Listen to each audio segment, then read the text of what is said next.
All right, welcome into AC Flora High School here, Definite Fiction, live for AC Flora Baseball versus Mountain View Prep. I'm going to make sure audio is good in a second, but we're going live very early today. We are doing a little ceremony. Of course, this is a yearly thing here, but Jeff had to go pick his wife up from the airport, which means I was tasked with setting everything up and doing everything. So we will be having the ceremony real quick. I know a couple of awards are going to be announced, and I'll turn it over. Yeah, welcome into Falcon Field, everyone.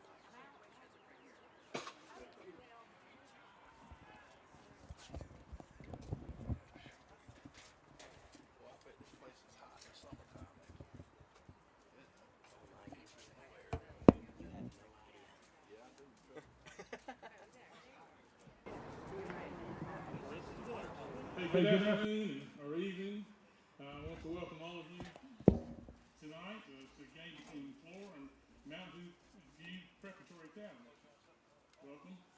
As I look around the diamond, I see all the improvements that were never here in 1969. I hate to tell you, they weren't here, but they've done a great job here, and most of us are really surprised and proud of the facilities we see.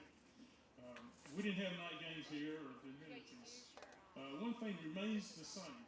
The thing that remains the same, I look out in the stands and I see parents, grandparents, classmates, friends, maybe a few girlfriends out there somewhere, I know.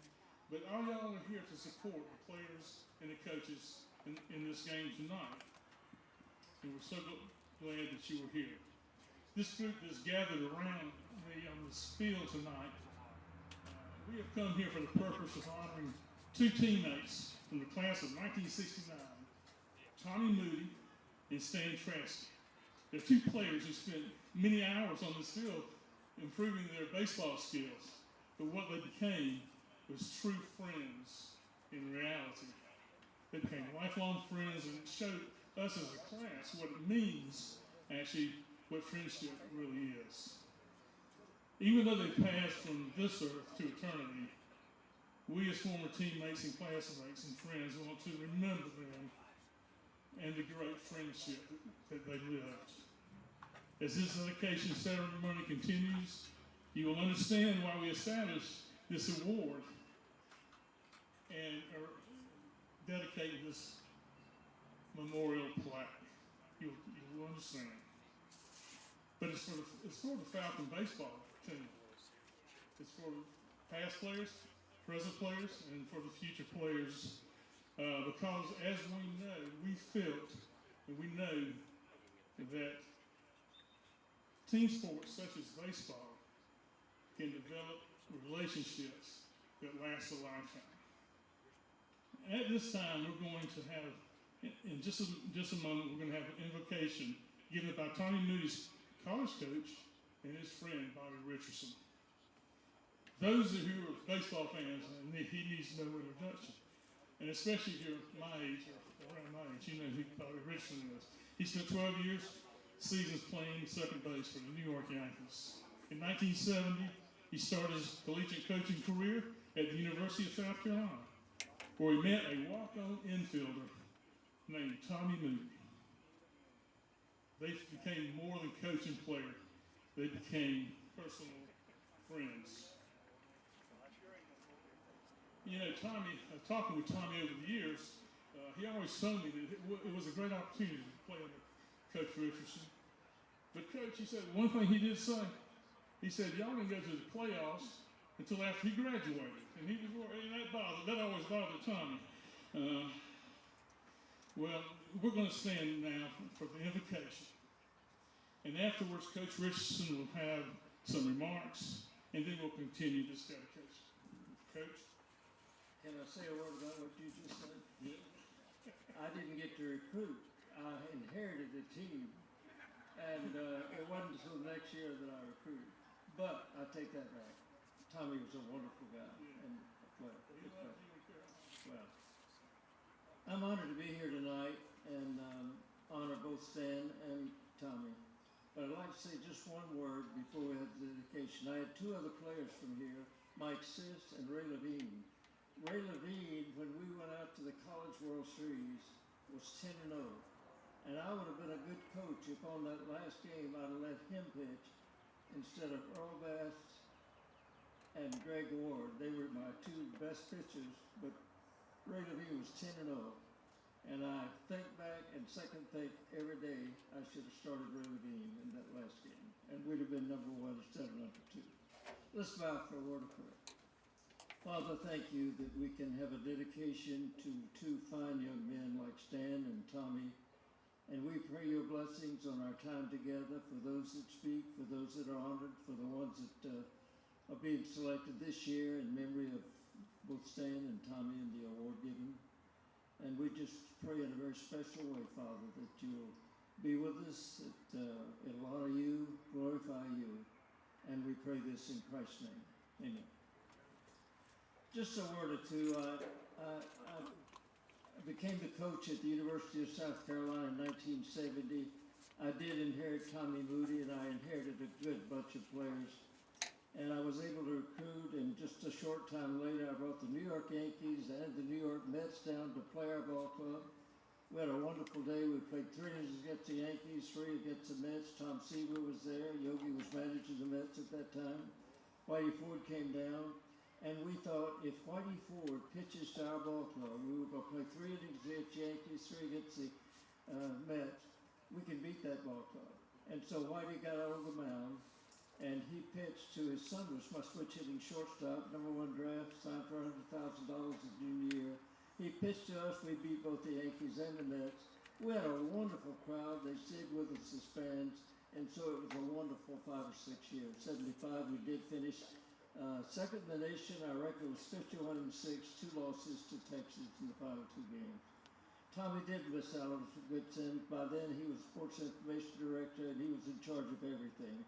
What a wonderful friend he was. Just a word or two now. I had some wonderful teammates in New York. And in the information Billy sent my way, I could sense a real team spirit from that 69 ball club and for the years after. 6 decades later, they're still knowing where they are, honoring them in a wonderful way. And it reminded me of the Yankees. Now I'm older now. I live in Sumter, and we have a little group called the Romeo Club, retired old men eating out. And the other day, 4 of us were there, 3 of us were standing outside, and one said, "It's windy today." And the other one said, "No, it's Thursday." And I said, "I'm thirsty too. Let's go in and get a coffee."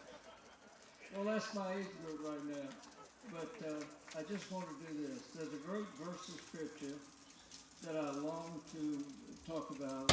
It was written by Moses, the great lawgiver, and it talks about life, how quick it passes, and how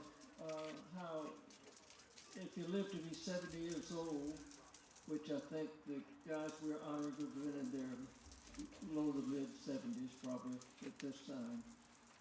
But then it says in the 12th verse, "Teach us to number our days, that we might apply our hearts unto wisdom." And I can't help but think of the Yankee Ball Club. Now, I played with 25 players when I went up. There were 1955, 6, 7, 8, and we going through 61. We had about 25 by the names of Yogi Berra and Mickey Mantle and Whitey Ford and different ones like that. And we had a team spirit that I think that 69 ball club had and still has to this day. Now, out of the 25, there are only 2 of us left. Tony Kubek and myself, we're both the same age. We're both 90 years of age. But all the others have gone on to be with the Lord. And of the 25, I'm not a pastor, but I've had 15 of their funerals. I had a great rapport with my teammates. And the Lord gave me just a long, long friendship with all of those guys after baseball, as well as during the time that we played together. And in particular, Mickey Mantle was a very close friend. And during that time, he had some needs, and I remember so well that on a Sunday, we would go into Detroit, and there'd be a sports writer that was a Christian, and he'd call up and he'd say, "Hey, I know where there's a church where you can go to an early service, and we'll have a chance to get you back before batting practice starts." And I'd ask Mickey and maybe Elston Howard, a couple of the guys, and 2 out of 3 times, each one of them to go with us. And during that time, the Lord really used those. And then probably my biggest thrill in life was when Mickey Mantle asked me to have his funeral. I had Roger Maris's funeral in Fargo, North Dakota, and after the funeral, Mickey came up, sat down by me, and said, "I want you to have my funeral." I don't remember answering him because I didn't know what to say. I'm certainly not a pastor. But over the years, I had others' funerals, and that time came. He was 4 years older than I was, and I did have the opportunity. And I remember two things. I remember, number one, he was at Baylor Medical Center. He was going to have a transplant, and then there was some cancer that came in the transplant. And he got the bad news the cancer was there. And he called and asked if I would come and spend those last days with him in Dallas, Texas. And I did go, and the thrill of my heart when I went in, and he said, "I want you to know I'm a Christian. I've accepted Christ as my Savior." And then Mickey had a day in New York. It was a wonderful day, and I remember so well, he had heard me use these words. And he said, "I want to use them on my day in New York." And he didn't. There was too much going on that day. But at his funeral, they were appropriate and here today to you. Written by a friend of mine, it says, "Your name may not appear down here in this world's Hall of Fame. In fact, you may be so unknown that no one knows your name. The trophies, the honors, the flashbulbs here may pass you by, and neon lights are blue. But if you know and love the Lord, then I have news for you. This Hall of Fame is only good as long as time shall be. But keep in mind, God's Hall of Fame is for eternity. This crowd on earth, they soon forget the heroes of the past. They cheer like mad until you fall, and that's how long you last. But in God's Hall of Fame, by just believing in his Son, inscribed, you'll find your name. I tell you, friend, I wouldn't trade my name, high or small, that's written there beyond the stars in that celestial hall, for every famous name on earth of wrote that they cheer. I'd rather be an unknown here, have my name up there. Well, I just can say that Stan and certainly Tommy have lived a wonderful life, 6 decades as friends together. The influence on so many people. See the youngers out here, the bat boys and bat girls, and I know that there's so many that have been influenced by them, and that you'll be honoring others from here at AC Flora. And so I'm glad to be here to be a part of it. And my challenge is just very simply, that it's so important that as you think of life, that it is short, and to know and to love and to walk with the Lord is the best thing that you can do. Thanks for letting me be a part. To the Tommy and Woody family, I'm so glad they're here. And I just met Stan's family, son of Stan, so I'm honored to be here. Thank you very much.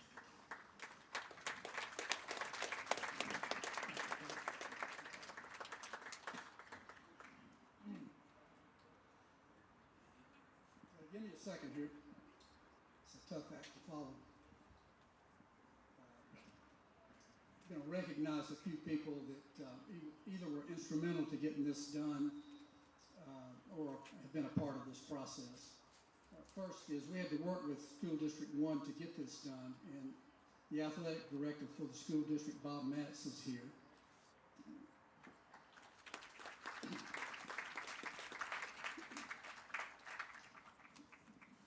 As part of what we're doing with the Moody Tresky Teammate of the Year Award is we make an annual contribution to the AC Flora Scholarship Foundation.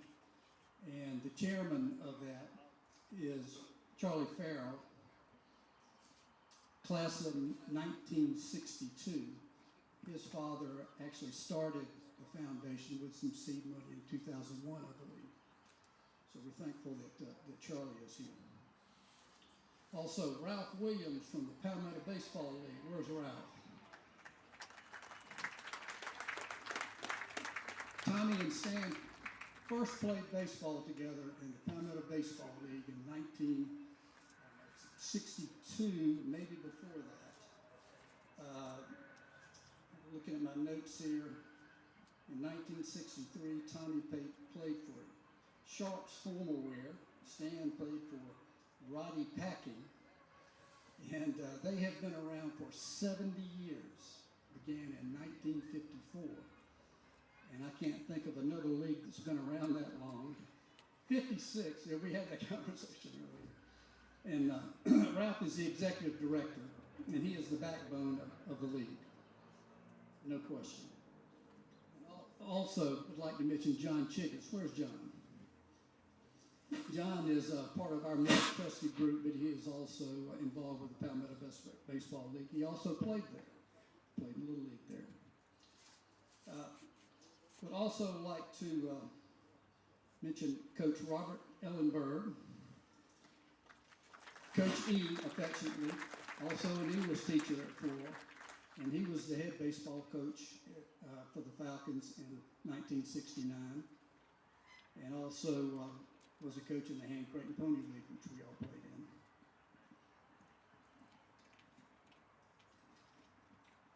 in. Okay, I'm going to turn this over to Coach Hallett.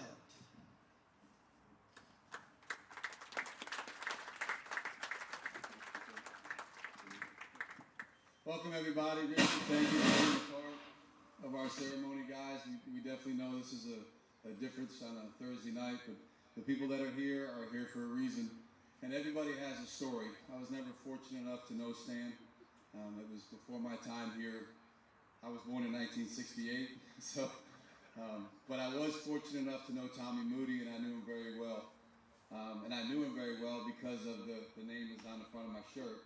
When Tommy found out that I became the baseball coach here, we created a relationship through mutual friends, and we'd stand on the sidelines down at Memorial Stadium watching football games. And Tommy would never fail to represent AC Flora on the radio for Carolina baseball. And one of the things that made me true was when Tommy came down and took a picture with David Hauser when he was at Tennessee and sent it to me and said, "Coach, AC Flora is everywhere." And so when the Norman and the crowd came to me and they talked about this award, AC Flora baseball has always been a big team thing for us. And when they wanted to honor a teammate and have an award named after it, it couldn't have happened at a better time. Our first recipient was a young man that went through 2 knee surgeries and never gave up. Great teammate to win it for the very first time, followed by another young man who was off playing college baseball at this time. And just so that everyone understands, those young men right there vote on the senior that gets this award every year as the best teammate. So as we continue to move forward, everyone that's here tonight, welcome back to AC Flora if you haven't been here. And this is a great honor for me to be standing here and talking, but also to know that this is going to continue here for as long as the plaque will stand up, which I think is going to be a very long time. So thank you everyone for coming. Richie, thank you. And I'm going to turn it over to Arthur.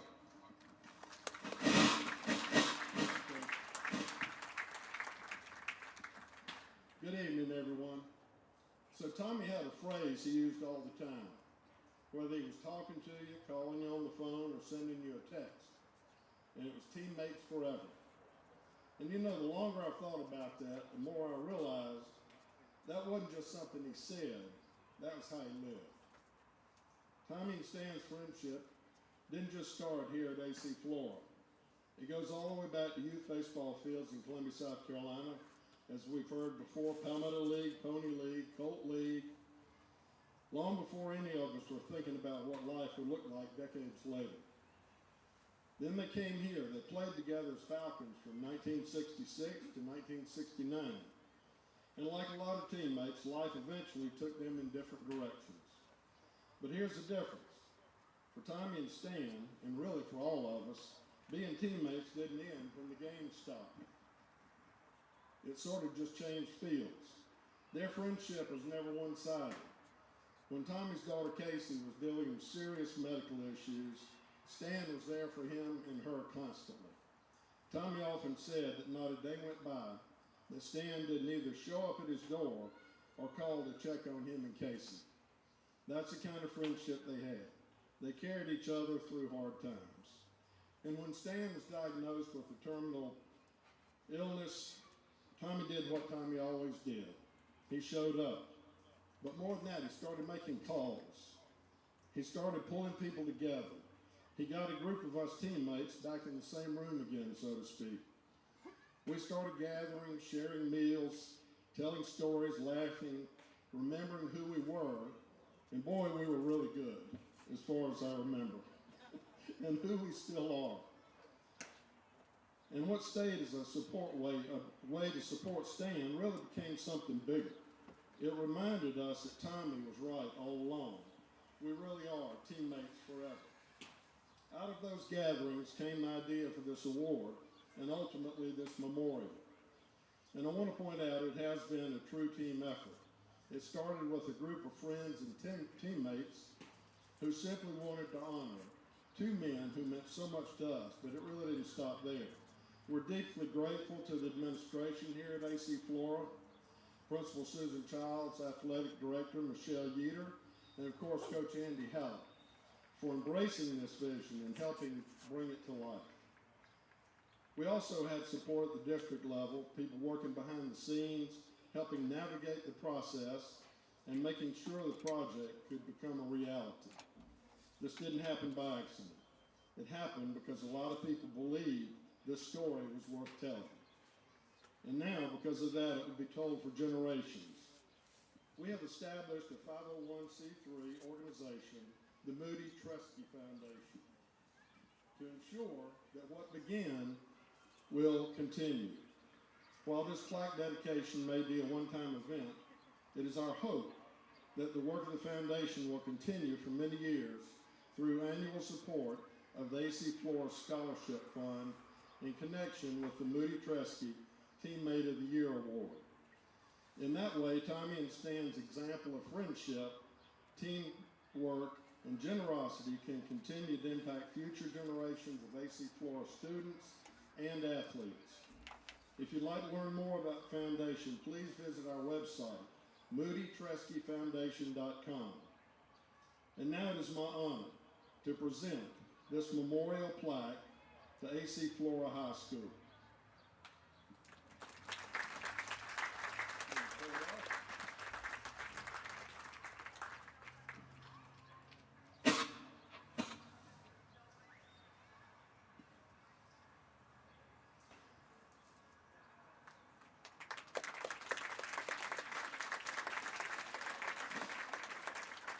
And I am reminded, and I'll remind y'all as well, this is not the real plaque. The real plaque is bronze, it's around the corner, and it weighs 160 pounds, and it's mounted permanently on a brick wall.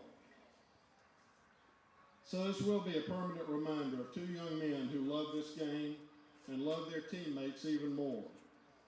And it's our hope that every player who walks by this plaque, every team that takes this field, will be reminded of what it really means to be part of something bigger than yourself.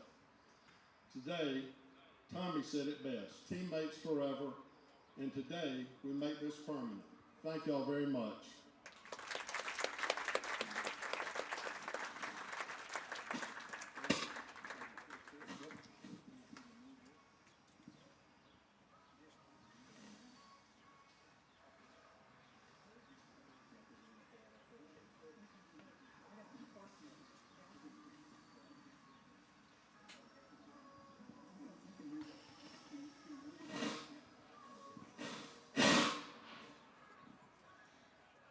Hey, my name is Robert Wesson, and I'm a member of the class of 1969, the best graduating class from AC Flora. And we thought we'd do something special. If I could get Norman Derrick, Billy Moat, Steve Jordan, and Warren Tompkins, and Mary Walters to come up here, if you don't mind. These are four folks that played ball with Tommy and Stan, and then Mary Walters is the glue that holds the class of '69 together. So, we know that the family will probably come by on a regular basis to admire this beautiful bronze plaque that is installed up there. Coach, by the way, it was done by the same group that did the New York Yankees. Anyway, we don't expect the family members to come by and snap pictures all the time, so we've got a little something for Casey Moody.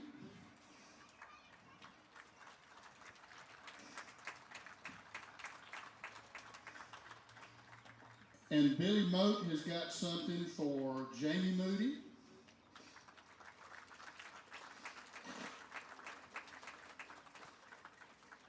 And Steve Jordan has a picture for Jennifer Tresky.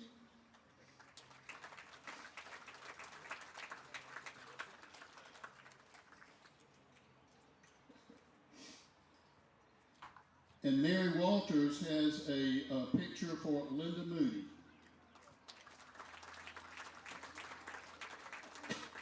Huh? And then Warren Tompkins has a picture for Fran Pitts.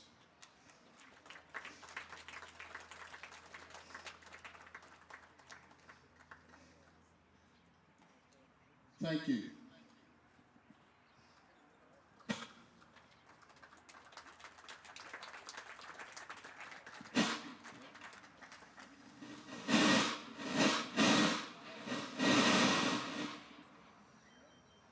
To honor our game tonight, Tommy Moody's Jamie is going to throw out our ceremonial first pitch to junior Jack Long. She said that's a long ways back there, so let's put our hands together and have her throw this pitch. Jamie, whenever you're ready, let her rip.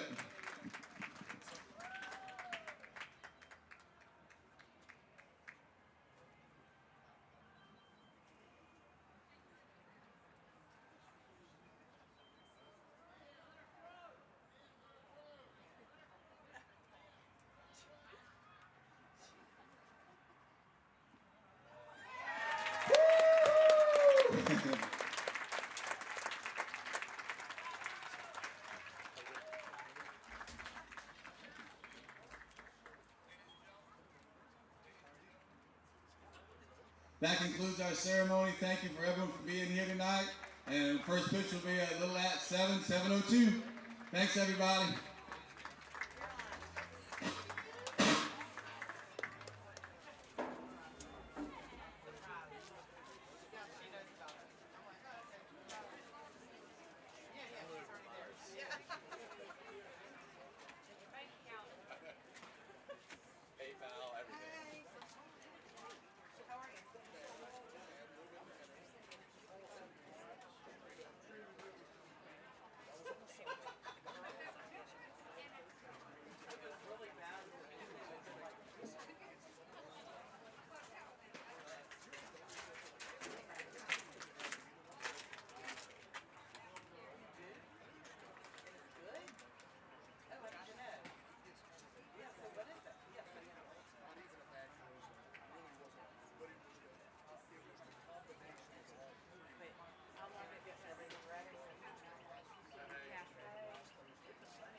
Good, how are you?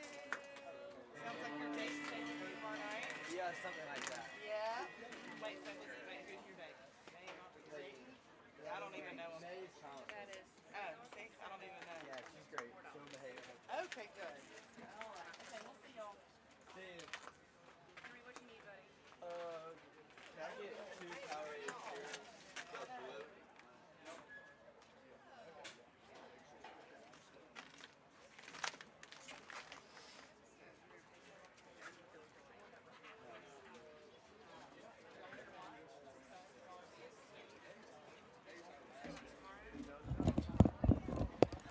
All right, apologies. I completely forgot to mute the stream after the little ceremony we just had. I ran to the bathroom and completely forgot. So we'll be right back here.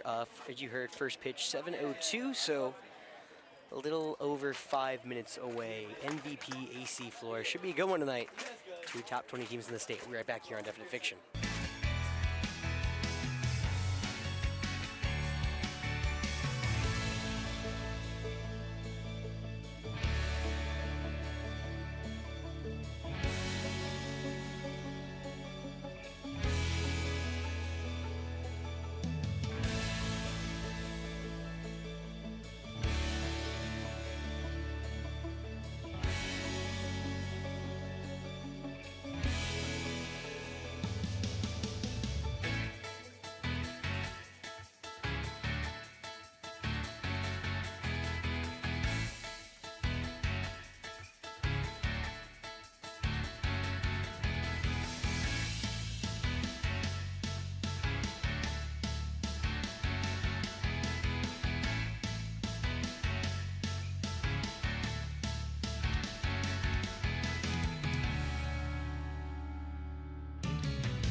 All right, we are gonna come back a little early. Let's welcome you back into AC Flora High School. It's AC Flora V MVP here for you on a beautiful Friday evening in the Midlands. It says it's in the mid-80s. It does not feel like it. It's been pretty cloudy today, and a nice breeze has been flowing, which means, you know, the humidity's kind of been taken out of the equation, at least right now. I'm sure we're gonna get a lot more heat later on in the year, but I mean, there's enough heat on this field gonna be tonight. AC Flora MVP, 2 top 20 teams in the state. MVP at 19, Mountain View Prep all the way up in the upstate Spartanburg, South Carolina, versus the home hosting AC Flora Falcons. 2 of the top teams in their classifications, MVP in 3A, AC Flora in 4A. If you're a Falcon fan listening in, you've never heard of MVP, don't worry. That's not something to be concerned about. This is only their second year as a baseball team. They were founded in 2024, the 2024-2025 academic school year, and now in their second year, they have been lighting the state on fire, 20-3. You look at all the preseason rankings, Mountain View Prep, nowhere to be found. You know, if you're a Falcon fan, this game was not circled on your calendar, but let me tell you, as this game is now coming about and the calendar really moved forward towards the now back end of the season, all you hear from the players, you hear from pretty much me, I'm like, oh, this is going to be a fun one. So we are looking forward to this. And Mountain View Prep, AC Flora. Alex Ross with you. Jeff Rose will be here momentarily. He's picking his wife up from the airport, probably listening in. And you know, for I think the first time forever, he doesn't have to worry about lacrosse. I feel like it's been a long season, and we're hoping that continues to be long for next year or next week when we have 2 games, 1 at home, 1 on the road. But before we get there, let's watch some AC Flora baseball. Let's go around the diamond real quick.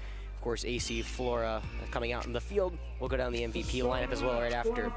On the hill, it's Alex Peraza. Behind the dish, Dylan Hernandez. At first, Monty Lafitte. Second, Roper Wensky. At short, Joe Ray. At third, Jack Chetwood. Logan Price in left. Charlie Scott in center. Tyler Hernandez in right. Peraza is being DH4 by Rohan Bremer. This has been the pretty much now lineup AC Flora has used the last now about 3 weeks of the season. And this lineup has been one that's been producing as of late. We'll talk about that when they come up to the plate. But of course, defensively, they've been outstanding. A 1.82 ERA over the last 5 games. So let's now move over to the MVP lineup. Mountain View Prep, I'm going to try to mix and match the stars. We'll go all through them. But leading off, Dylan McKee, he's in center field batting first. Batting second, the second baseman, John Meatrich. Batting third, the shortstop, Davian Hurst. Cleaning up, the catcher, Coleman Wilborn. Batting fifth, the third baseman, Brady Warren. Batting sixth, the first baseman, Sam Moore. DHing, batting seventh is Carson Ball. Batting eighth in left field, Hayden Long. Into the 9-hole, Jacoby Kelly. He's in right. On the hill, it's Cam Brown, the ace for the Stars. He will get a very talented AC Flora lineup. This MVP squad looking for a signature win in their first couple of years as a school. They've knocked off Walhalla this year. That's probably potentially their best win. One of the top teams as well in 3A. Can they take down one of the top teams in 4A? It's AC Flora and Mountain View Prep here. The last week of the season looms after this, but we are looking forward to a great game tonight. Number 11, Alex Peraza, and his game day partner, Brooke Nicely. I believe it will be national anthem after this. Usually we do a national anthem before. However, this one will be right now. It looks like everyone's lining up with a couple game day partners out there for your Falcons. I'll turn it over to the great Jim Stevens. Falcons line up on their respective baselines, so would all spectators rise, remove your caps as we honor our great nation with the national anthem.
All right, I'll put some background music on as we get warmed up here. Let's talk about this matchup a little bit more. It's Alex Peraza, the freshman, on to start. He started last week in the game against Dreer and had a very nice outing. 3 innings pitched, 1 earned run. AC Flora had a run rule victory over the Blue Devils. It was 13-1. That was at Dreer last Thursday. He's now pitching this Friday. He and Sam kind of switched places in the rotation, so Sam could potentially be ready for that deciding region game next Thursday against York and a playoff push for AC Flora. Peraza, a 0.81 ERA over 8 2/3 innings pitched, making his 3rd start and 5th appearance of the season. He gets an MVP lineup that's been turning heads all season. This Stars team comes in hitting .346, averaging over 8 runs per game, and they're doing it on the mound as well, a 2.50 ERA. And let's tell you, they run. These guys run a lot. They're going to get on and try to steal every second we get. That's why Dylan Hernandez, all eyes are on the junior catcher. He's been turning up at the dish as of late. Now with 2 homers this season, 16 RBIs, he's going to be one player to watch, especially on the defensive end for AC Flora. He's a rock behind the dish, and the junior is going to look to help his freshman pitcher get through this one. Elsewhere on the diamond for the Falcons, it's a senior-heavy team, and they've been mashing as of late. Monty Lafitte, 2 homers in his last 5 games. Jack Chetwood grabbing his first varsity homer previously, I believe last week. That was how it was earned. Yeah, I think it was actually Tuesday, rather, in the win against Lancaster. For anyone who was hoping we were going to be here yesterday, apologies. Jeff and I had some obligations. I believe Jeff had a work event. I had an obligation I thought I could get out of, and I did not. So, either way, we missed a good one for AC Flora at least, 12-2 in the win against Lancaster.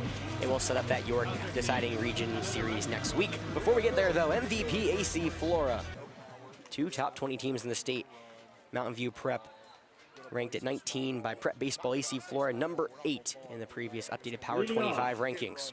It'll be Dylan McKee, Alex Peraza. Battle of the young guns here. It's the young sophomore versus the young freshman, right on right. Let's get it going. First pitch on the way from Peraza is a fastball. That one's popped into the air on the right field side. It's Tyler Hernandez out there. He'll make the one-handed grab after moving maybe one step back, and there's one away. John Meadwich. I know you know this, but he lives in the zone. His breaking ball and stuff gets better. His fastball's out of the zone. The other stuff's not as good. Is he still throwing? 1 pitch, 1 out. And we will turn it over to the best hitter potentially for this Stars team, John Meadrich. The senior comes in hitting .476 over 63 at-bats. Batting in the left-handed box against the right-handed Peraza. The first pitch on the way. Swung through and missed. Changeup on the low outside edge. Strike 1.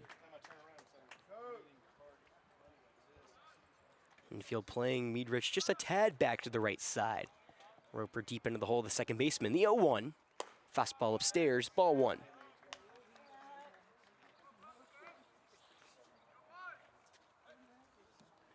Falcon fans may remember Peraza from last year. He pitched an inning and 2/3 against the Town and Miller School. He delivered the 1-1.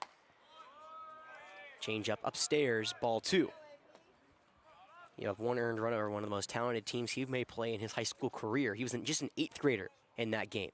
He'll kick and deal the 2-1. That fastball, that was ripped down the right field line. It will hook foul out of play. It'll be 2-2. Of course, Evan Hankins at Tennessee with a bunch of now talent. Noah Gray, who's coming to Eastern Carolina. Mandela Brownman, the center fielder, going to Chapel Hill. Drew Lucy behind the dish. He's at Charleston, West Virginia. That was the lineup Alex Peraza, among others, had to navigate in the eventual loss against the Miller School in the Forest Acres Classic Championship last year. He'll now wind and deal the 2-2 to Meadrich. Fastball that's off the nub and will go foul. Meadrich tried to hold it back. He could not.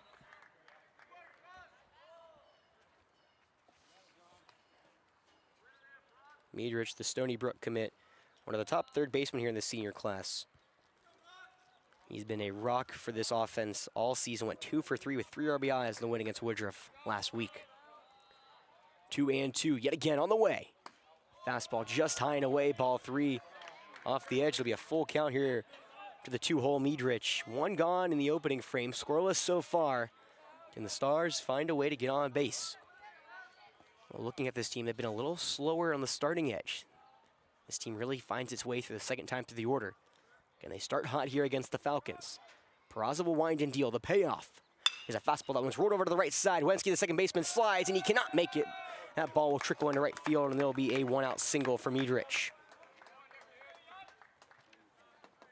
Now batting for the Stars, number 4, Davian Hurst. So now it's Davian Hurst, the shortstop. Couple of southpaws here early for Peraza. Hurst, the junior, steps into the left-handed box against the right-hander, and again, as I talked about, this team flies around the base paths, 25 stolen bags for Meadrich. He's been thrown out only once. They average nearly 6 steals per game. He goes, no, he does not. First pitch is called, strike one, a fastball on the outside edge. Meadrich faked me out even. You know, I've been talking about how they're gonna go, and I guess I got a little ahead of myself.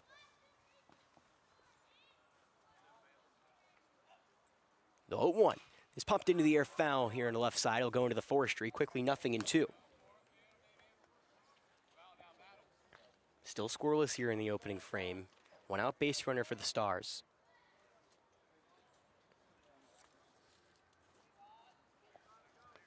Hurst at the dish.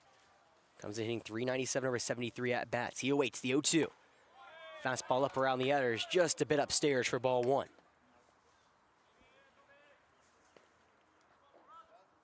Well, if it gets that far, the catcher, Wilborn, awaits on deck. Peraza looking to work through an early base runner. He'll pick off to first, and it's not in time. Nice little snapback from Peraza, a little just kind of quick turnaround, jump turn, if you will. Not in time to get Meadrich, but definitely the first base runner was caught off guard. Smarley this time, as the throw back to first is not in time. So back-to-back pickoff moves after not throwing over once through the first 3 pitches. Infield playing double play depth here against Hertz. Outfield just a tad back. The 1-2, runner goes, the pitch, called ball 2, the throw into second. In time.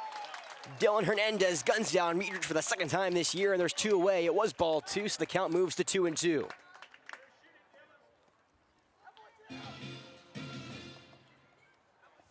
Well, I talked about in my open how Dylan Hernandez was going to be a big-time part of this game. First attempt he gets, he guns down a runner at second, and immediately will come out and talk to his pitcher. Talking to Dylan earlier this year, he said, you know, this is something he likes to do to maybe potentially calm down the pitcher. This time I believe maybe Dylan may have saw something there. Hurst will step back in, bases cleared, deuces wild, 2 balls, 2 strikes, 2 away here in the opening frame, and the Falcons will have a heavy shift now to the right side. Shortstop Joe Ray, comes on to the right side of the infield. The 2's on the way, is flared out to the left side of the, looks like potentially shallow infield that will curve foul out of play. It'll stay 2-2. Well, this third baseman, Chet, was the only man on the left side of the infield. Joe Ray, the shortstop, playing pretty much behind the second base bag. Roper Wensky, the second baseman, deep into the hole. Peraza will kick and deal. The 2-2 yet again. Fastball upstairs. Back-to-back full counts here.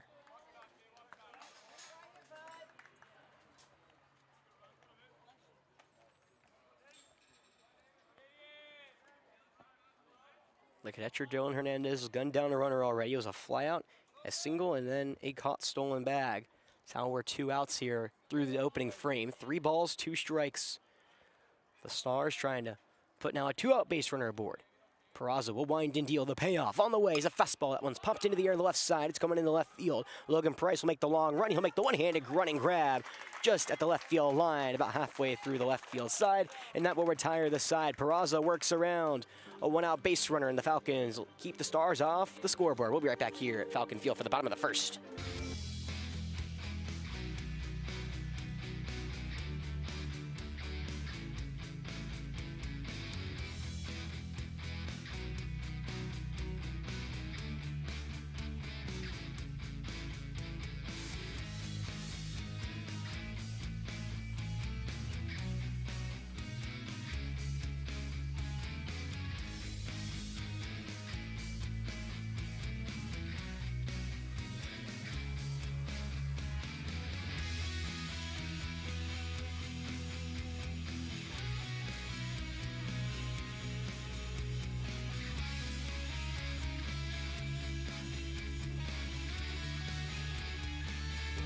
All right, so as I usually have been doing with, Jeff will be joining me hopefully momentarily to help man the camera, but until then, oh crap, feed cut out, lovely.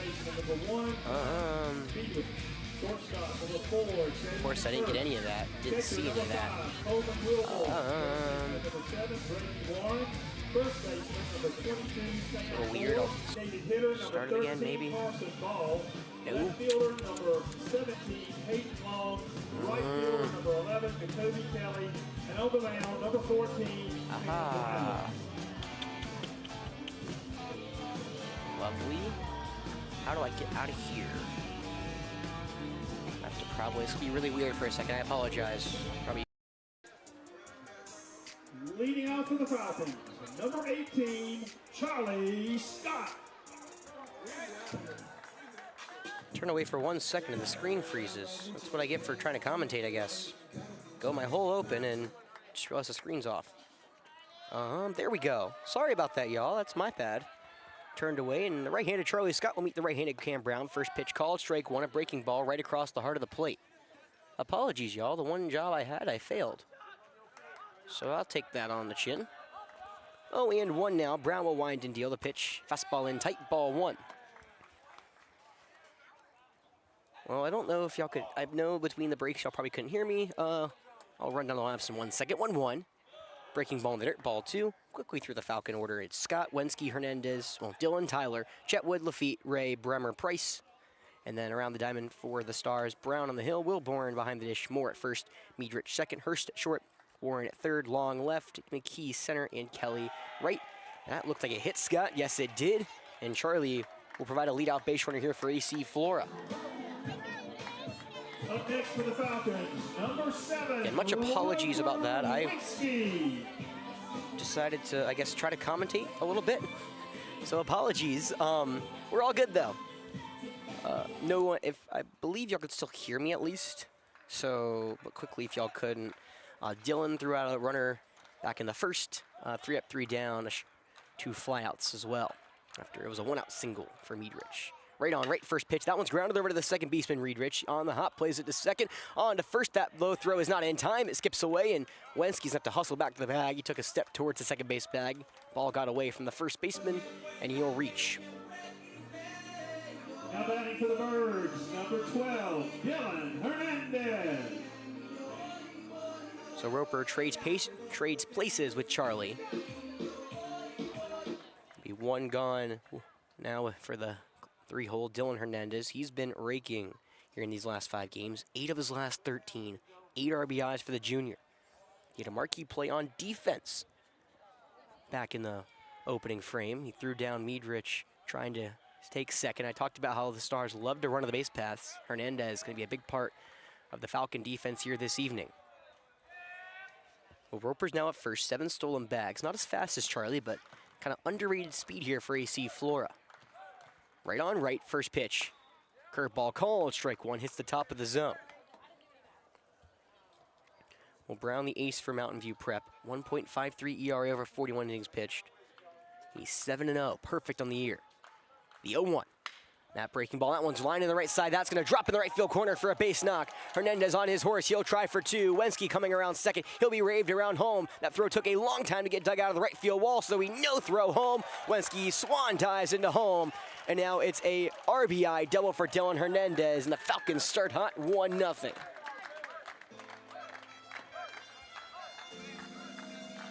Dylan didn't do too much with that pitch, just shot it the other way, went all the way to the right field corner. Kelly took a long time to dig that ball out, which allowed no throw in the relay. It looked like it might have been a little close by the time Kelly got there. However, took him a second to get that ball back towards the infield. Roper came around third and scored easily. Now from Dylan to Tyler, the southpaw will dig in, right on left, 1 away. Falcons ahead, 1-0 here against the Stars. 2 top 20 teams doing battle here at Falcon Field. Brown fires the first pitch, the fastball upstairs for ball 1.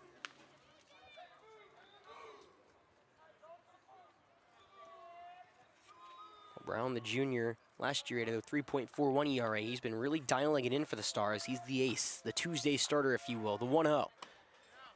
Fastball from the right-hander, misses a touch off the plate, 2-0.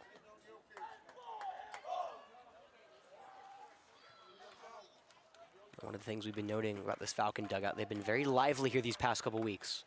Right now, you can definitely hear them on the right side. The 2-0. That fastball is tapped foul right to the netting. It'll be 2-1 here to Tyler. Well, the USC Aiken commit hitting .379 over his 66 at-bats this season, 8 for his last 14 here for AC Flora. He has combined, help the team combine for a .476 batting average these last 5 games. They've been on fire, if you will. And Fuego by Dylan Hernandez. The 2-1. Change up, upstairs, ball 3. Well, Brown has hit a batter already today. He hit leadoff man Charlie Scott. He now falls behind the cleanup hitter, 3-1. Dylan at second. He's not a big stolen base threat. He's got a decent lead. The 3-1 is a fastball high and away. Tyler draws a 1-out walk to put runners at first and second now for potentially the hottest hitter in the order, Jack Chetwood. Stepping up to the plate for the Falcons, number 1, Jack Chetwood. Well, Jack in his junior campaign hit .263 last year. This season, .463. 1 homer, 19 RBIs. The right-hander's been raking, and he'll hit in the right-handed box against the right-handed pitcher. The first pitch on the way is a curveball upstairs. Called strike 1, though. Hit the top of the zone.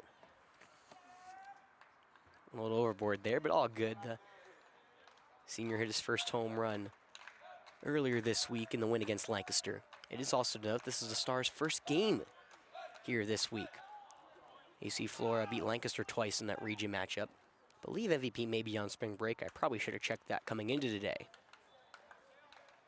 But however, last week they had a sweep over Woodruff and then beat Walhalla, Bamberg, Earnhardt earlier. The 0-1, that ball is a hard grounder over to the shortstop. Hurst plays it on to second for 1. Meadrich throws it over to first. It's way too high, not in time. And now between home and third, the rundown is in time. It looked like it was just a little over antsy from the courtesy runner. I didn't see what in there. However, that will retire the side. The Falcons put one across on a RBI double from Dylan Hernandez. We are back here on Definite Fiction.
I guess I just didn't turn the music on. I apologize. Welcome back to Falcon Field. Leading I off for the complete. Stars, number 5. Been a great streamer day for me already.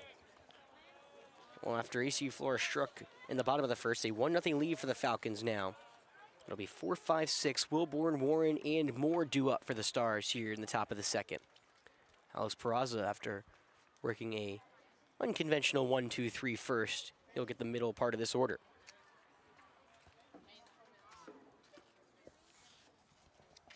Right on right here for the catcher.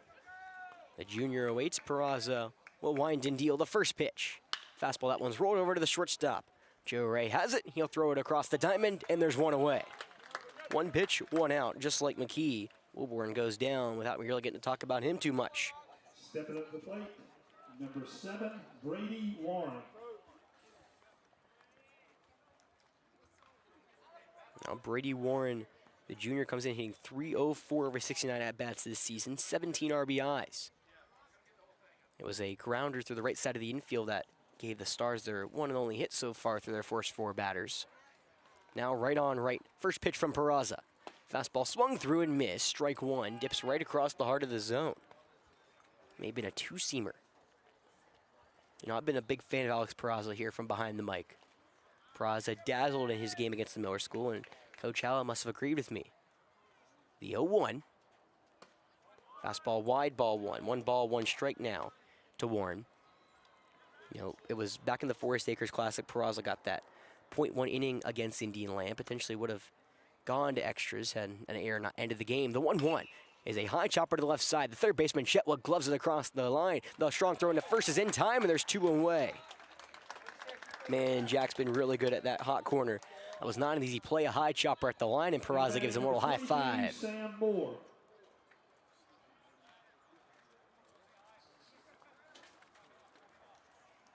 So now 2 away here for Sam Moore.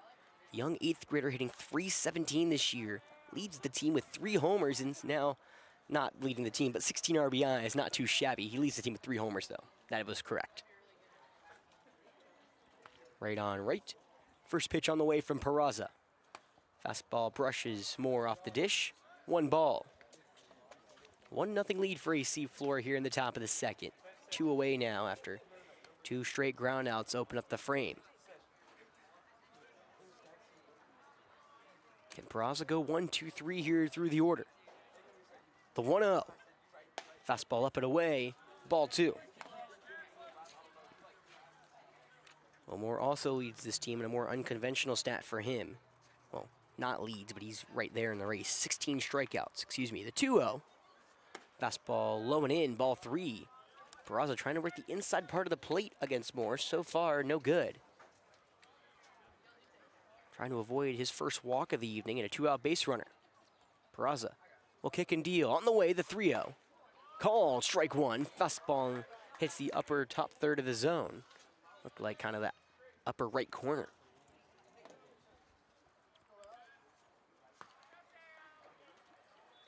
Moore awaits the 3-1 from Peraza. Swung through and missed. Change him on the inside edge, and now there's a full count brewing.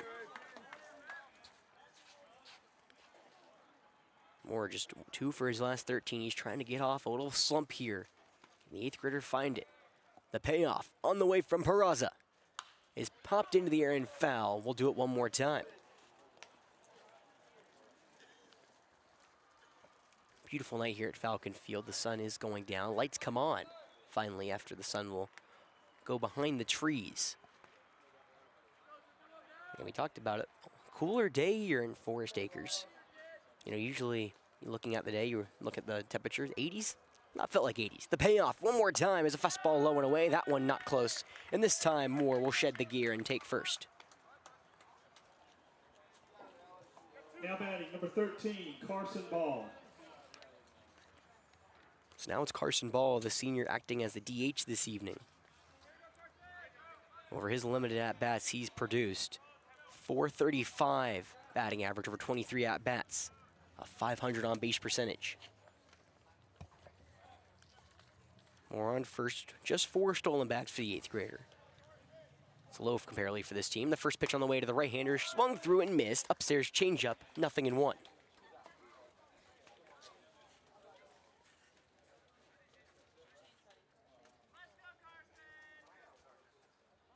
A small lead for Moore over at first. Ball awaits the 0-1. Fastball in the left-handed box. Ball 1. Again, 1-0 lead for the Falcons here in the top of the second. 2 away between Mountain View Prep and AC Flora. So 2-out base runner at first for the Stars. Can they, again, try to get something going here? And it's a top 10 team in the state. The 1-1. Breaking ball there. Hernandez is able to slide in front of it. Keeping Moore over at first. Is now 2-1.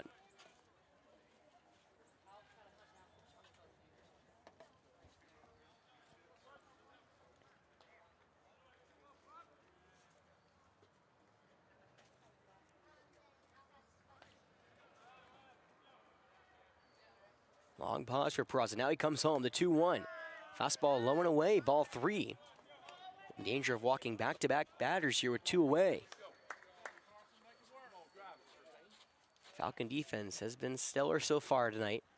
Nice play from Chetwood, the third baseman, earlier in the inning. And then last inning, Dylan Hernandez threw down a runner trying to take it to second. Peraza's got to trust him. The 3-1. Fastball, that one's right down the middle and hammered into deep center field. Scott ranging back, he looks up, it's gonna be high off the wall. Charlie plays it on the hop. They're gonna round the man, coming around third is Moore. Relay throw into the plate, it's a good one, it's cut off by Monty, and that will be a tying run. A hard single off the wall to score Moore from first.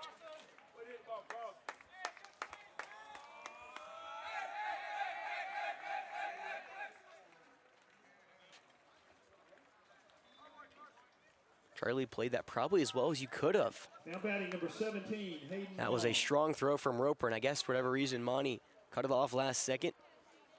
Well, miscommunication. It's a now 1-1 ball game between Mountain View and AC Flora. Here's Hayden Long up. Another southpaw here in the lineup for the Stars. It's been a good mix. Peraza fires the first pitch. Called strike one. Change him on the outside edge.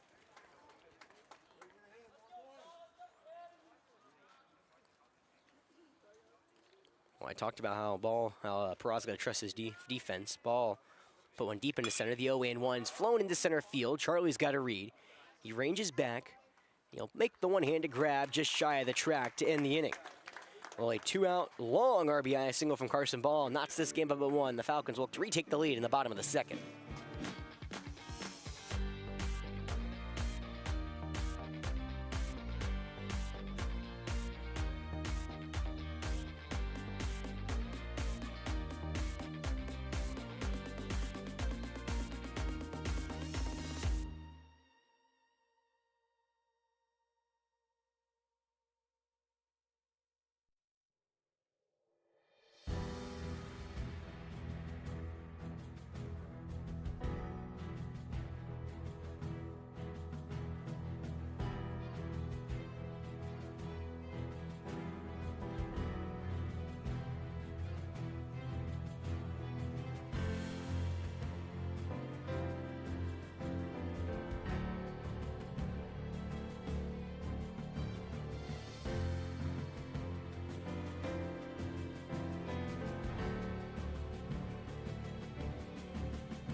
Welcome back. It's AC Flora Baseball Live on Definite Fiction. It's a 1-1 ball game between MVP and the AC Flora Falcons. It was a long two-out single from Carson Ball that tied this game at 1. Now Kimani Lafitte, who's coming off of a long home run last game, will lead it off for the Falcons. It's Lafitte, Ray, and Bremer due up in the inning. Brown on the hill for the Stars. He'll wind and deal right on. Right first pitch is swung through and missed. Upstairs changeup. Well, you know, I've talked to Monty before and talked about how, you know, he has not had a varsity homer. The 0-1. Breaking ball misses wide. Ball one. Now Monty has 2 home runs in the last couple of games, of course, both off stream. Just my luck. And the right-hander produced with a camera. The 1-1. That one's flown out to the right side. It will curve into the Falcon bullpen on the right side and go out of play. 1-2.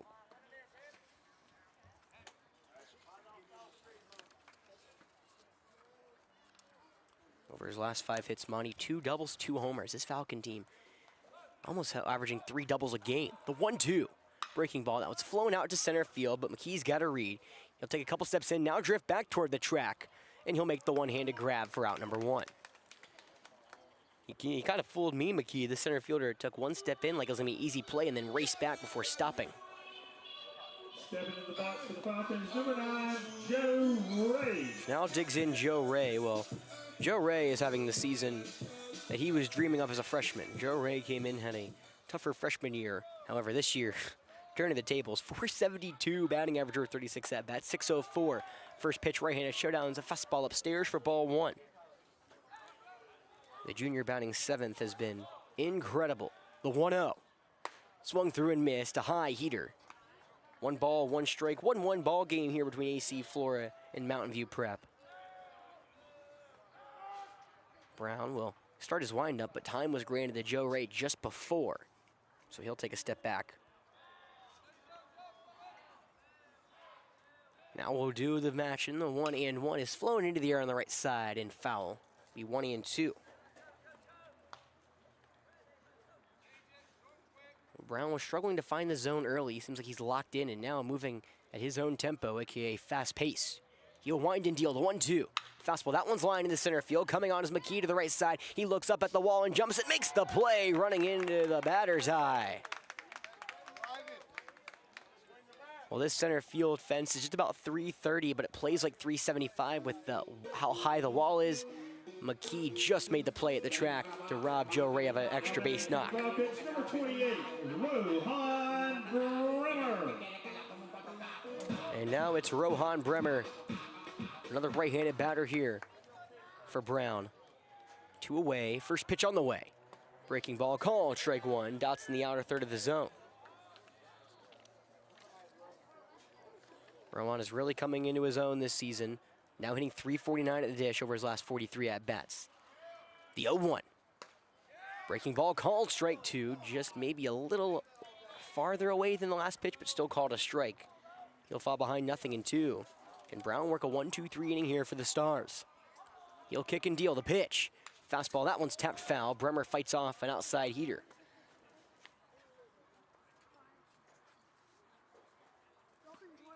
Rohan 7 for his last 11, 2 homers, a home run in those at-bats, 3 RBIs. The 0-2, breaking ball, that one's lined in the left center field. Can McKee run that one down? Yes, he will, and that will retire the side. Well, Dylan McKee does all the work in the center field side of this ballpark, and he leaves the Falcons off the base pass. 1-1 ball game, going to the third, and we come back.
Welcome back to Falcon Field. The first pitching game, first pitching change of the game belongs to AC Flora. It's Wilkins Johnson, the brother of Adger Johnson, will dig in on the rubber.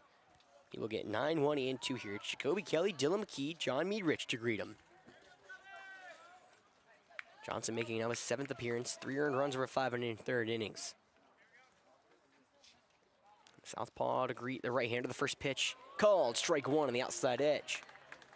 Well, what's different about Wilkins Johnson, he's got that little, just like his brother, that weird arm slot from the right side, a little submarine action, if you will. The 0-1.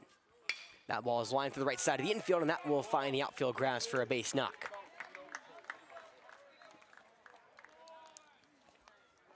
Kelly easily sees through the action. We'll get out of the way. So now Dylan McKee, center fielder, locked it down in center field back in the bottom of the second. It's a 1-1 ball game. Leadoff single board now for MVP. A small lead for Kelly.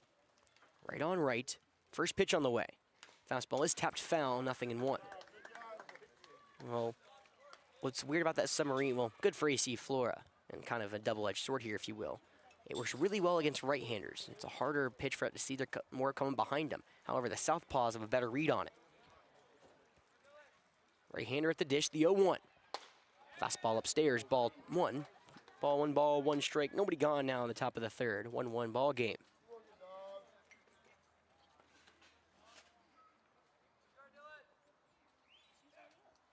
Johnson kicks and deals the 1-1, is rolled over, foul right into the net, and quickly 1-2. Well, didn't really get to talk about McKee when he was at the dish the first time. He flew out to Tyler Hernandez in right field. The sophomore hitting .234, but his on-base percentage is .417. Can he get the Stars in motion here in the third? Johnson will deal the 1-2. Swung through and missed. Heater down low in the dirt, and there's one away.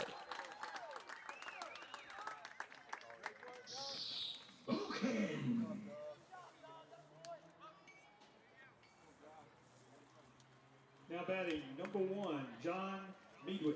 So now it's John Meadrich back at the plate. He has one of the 3 hits the Stars have. He singled through the right side of the infield in his first go-around, but that was against Peraza. The southpaw will now get Wilkins Johnson for the first time. Meadrich awaits in the left-handed box. Johnson kicks and deals the first pitch on the way. Change up low and away, ball 1.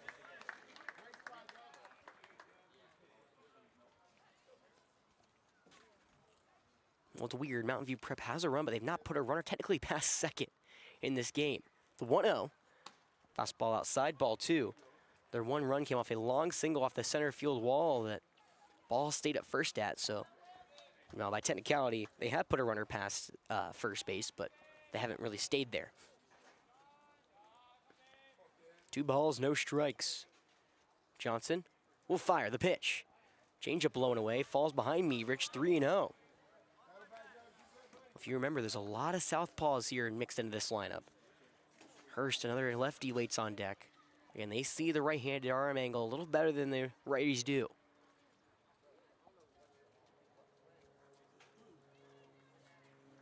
Long pause between Meadrich and Johnson. Now Johnson will come set on the rubber. Working out of the stretch, Meadrich shows bunt. He bluffs it, and it's called strike 1 on the outside edge.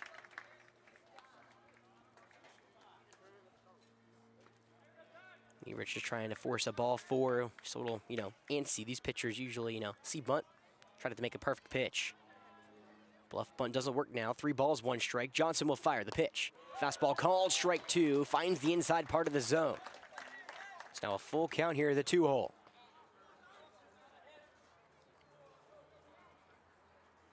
Little orange tint in the sky. Now the Falcons will shade Meadrich to the right side. The payoff on the way. The runner goes. The pitch is flared out to the left side. It will find the foul territory and out of play. We'll do it one more time. Meadrich trying to shoot that ball the other way. The only person over there is Jack Chetwood and the left fielder Logan Price. If he puts that, in a perfect spot, potentially MVP can almost come around and score. But we'll do the payoff. Once again, runner at first does not go this time. The pitch. Fastball just a bit outside. Sam McCutcheon likes the call, however, he does not get it. Or likes the spot, he does not get it. So now runners at first and second with 1 away for Davian Hurst. It's the second walk allowed by Falcon pitchers this evening. It's now the left-handed Davian Hurst. He flew out to Logan Price down the left field line his last go-around. Southpaw waits. Wilkins will fire the first pitch. Change up away, ball 1.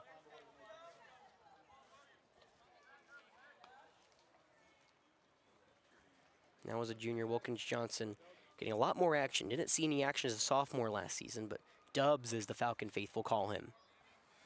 His limited action put up some good numbers, trying to now get through here in the third.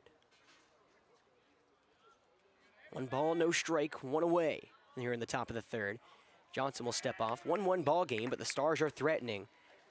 Runners at first and second here, and it's the heart of the order. First time I can break this out today. Hurst hitting .326 with runners in scoring position. And he continued that hot trend. The 1-0. Fastball in there. Hernandez able to glove it to keep both runners at bay, but it's 2-0.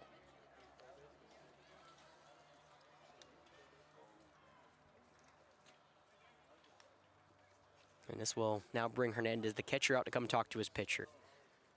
Mountain View Prep, they're a very patient team. They take a lot of walks. Their on-base percentage, nearly 500. It's .495 on the season. For reference for you Falcon faithful, AC Flora's .493. Just about dead even. Both teams get on base. They do a lot with it. Mountain View Prep averages over 8 runs. AC Flora 9 runs per game. 2 balls, no strikes, 1 away here. Johnson will kick and deal the pitch. Fastball just off the outside part of the plate. It's now 3-0.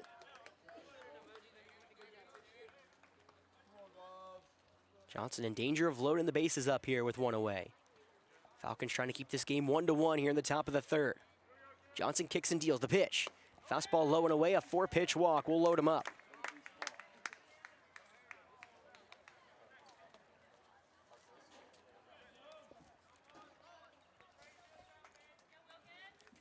After a strikeout, it's been back-to-back walks to load him up. Number 5, Coleman Wilborn. So it'll be Coleman Wilborn now at the plate, and this will bring Coach Howard in to come talk to Johnson. We right you back here on Falcon Field.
Welcome back here to Falcon Field. AC Flora Mountain View Prep 1-1 ball game, and as you may hear, someone else is joining me on the mic. It's Jeff Rose who's finally back. Yeah, it is. Your first baseball game you've done other than the Forest Acres Classic, I think this year, right? It's been a while. Yeah, so you're not usually here. Well, Monty Lafitte will take over for Johnson on the hill. Monty thrust into a bases loaded situation in his 7th appearance of the season. The first knuckle curve pitch is a knuckle curve off the hand, and that will score a run. It's now a 2-1 lead for the Stars. Well, Wilborn will take that RBI any way he can get it. Falcons will hit a batter that walks home the winning go-ahead run here. So Monty was cold called from first base. First pitch he throws is a ball off the hands. So it looks like a breaking ball. It didn't break just enough, so.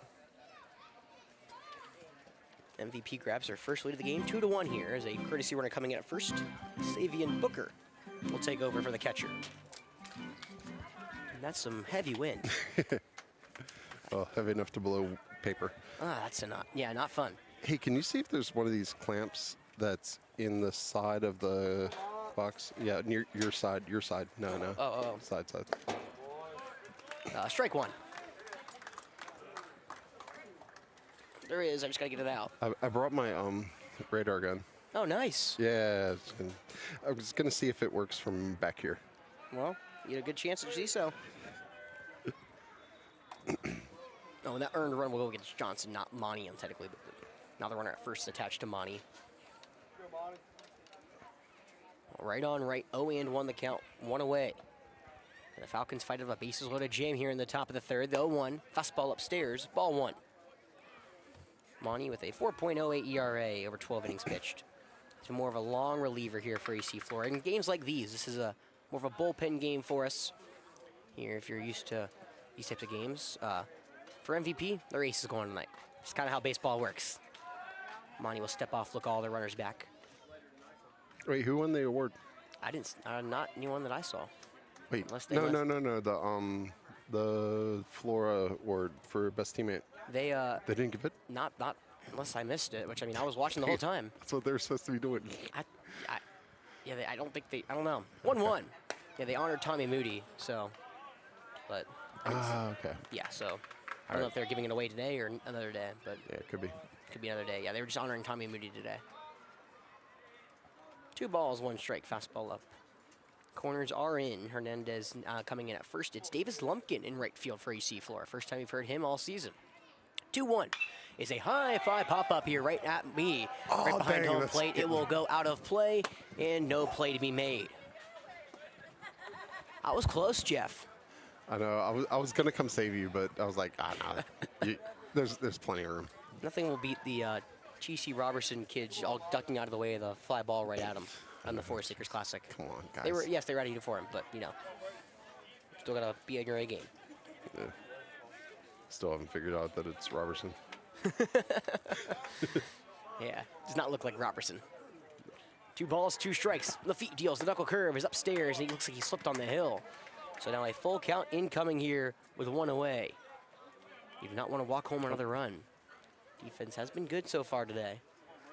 Dylan's throwing out a runner at second. Jack Cheltenham, a nice play at third. Falcons looked like they may have had a relay throw to the plate that was cut off. That looked like it would have been a very close play. Lafitte labor here through the third. The payoff on the way. Fastball, got him looking, strike 3. He froze him on ice with the heater, and there's 2 away.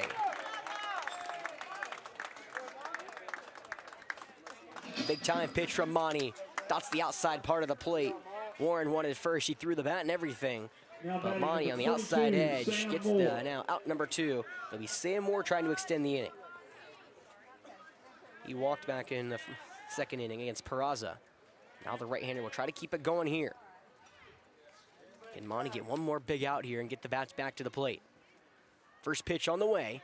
Fastball, that one's hammered into left field. And Price going back towards the track, makes the one-handed grab, running back towards the wall.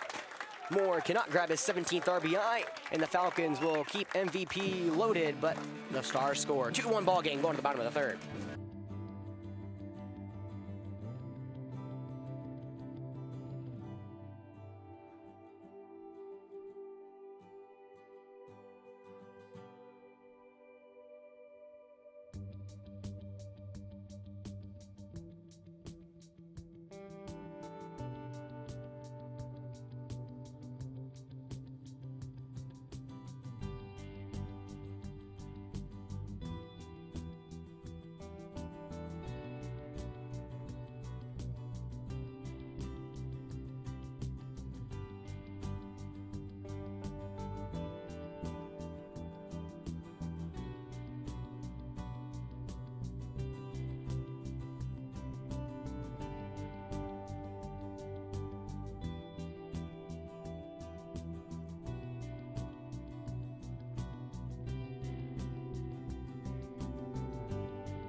Welcome back to Falcon Field. Alex Ross still with you. Jeff Rose is finally coming to join. Yeah.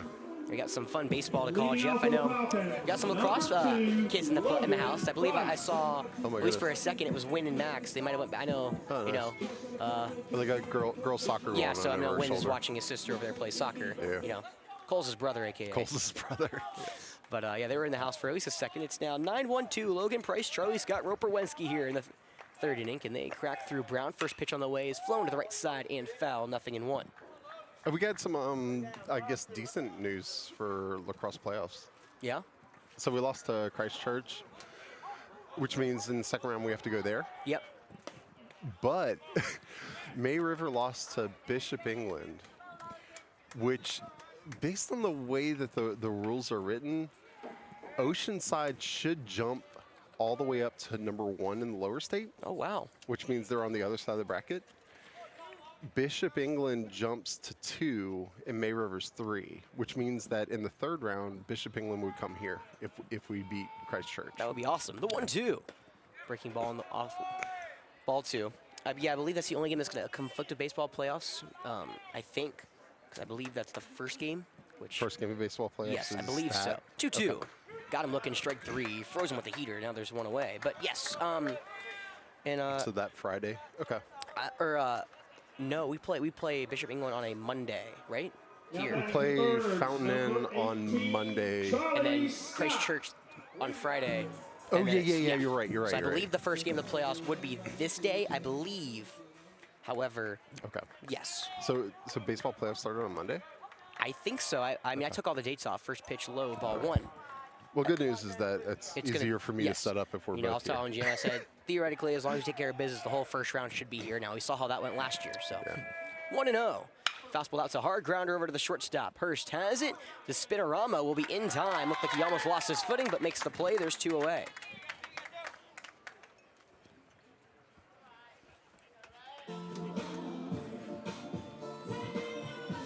Stepping in the box, number 7. Yeah, Jeff, we could be. This could be bad if we know we. What's that? We could be jinxes for this team. This team played really well without us yesterday. 3 home runs and 12-2 winning against Lancaster. All right, it's Lancaster. Yeah, they. I'm just saying. I'm just putting it out there. This baseball is very superstitious. Yeah. Right on, right for Roper here. 2 away. First pitch, curveball stays wide, ball 1. Well, again, if you're just joining us, it took Cam Brown a second to find the zone, but once he has, he's been locked down. He's now retired. His last now 6 Falcon batters looking for number 7, the 1-0. Breaking ball called, strike 1 in the inner third. All right. My radar said the last 2 were 73, and that one was 74, so that's about right. Yeah, Jeff for is breaking ball. Yeah, Jeff's bringing his radar now into play. The 1-1. Fastball low, ball 2. Well, and if you're tuning in from the upstate, why this is important is this is the first time Jeff Rose has brought his radar ever. I know. He said he had one. I've done like Ace's shot speed. Yes, but it doesn't count when you know No, stream-wise. I haven't The done baseball 2-1 yet. is popped into the air on the left side. It will come into the grandstands out of play. Weak effort. 2 balls, 2 strikes now. It says 84 on that fastball. That seems about right. Yeah. I probably do need to mount it like on the pole next to this. Well, you have some more time to do that. Yeah. This is a test run for actually putting it on the stream. Roper fights off a breaking ball pitch. It'll stay 2-2. Well, Jeff, you may know the name, the coach of the Stars over there, Richie McCullough. If you don't remember that name, he was the coach of the Oceanside Collegiate Land Sharks. Oh, really? Back in 2 of their 3 state championships. 2-2 on the way. Breaking balls, tap foul yet again. Roper continues to fight off. Yes, that was. He actually, I think, beat us here in 2023 with Cameron Seabuck, among others, on that yeah, that was great. a good team. Yeah, one of the best teams potentially ever here in the state. 11 D1 players on the Ocean Isaac Collegiate team. Jeez. It's almost unheard of. Yeah, you heard me right, 11. 2-2 yet again. Roper, that one shot into deep left field, long going back. He looks up and it's gone! Roper's first varsity home run comes on stream, and the Falcons tie this game at 2.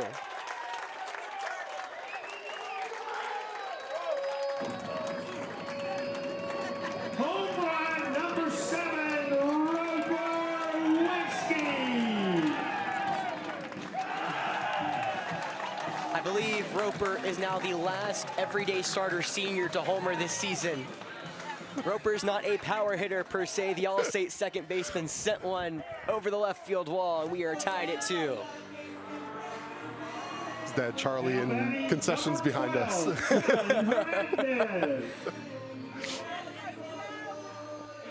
I mean, it was a beautiful swing. It was great. Like the launch angle looked. I was like, wow, that's really good. That's as good as you can get. It's as long as it's just had to get enough distance, and it just got enough. Yeah. Curveball, low ball one here against Dylan Hernandez. 2-2 ball game now in the bottom of the third.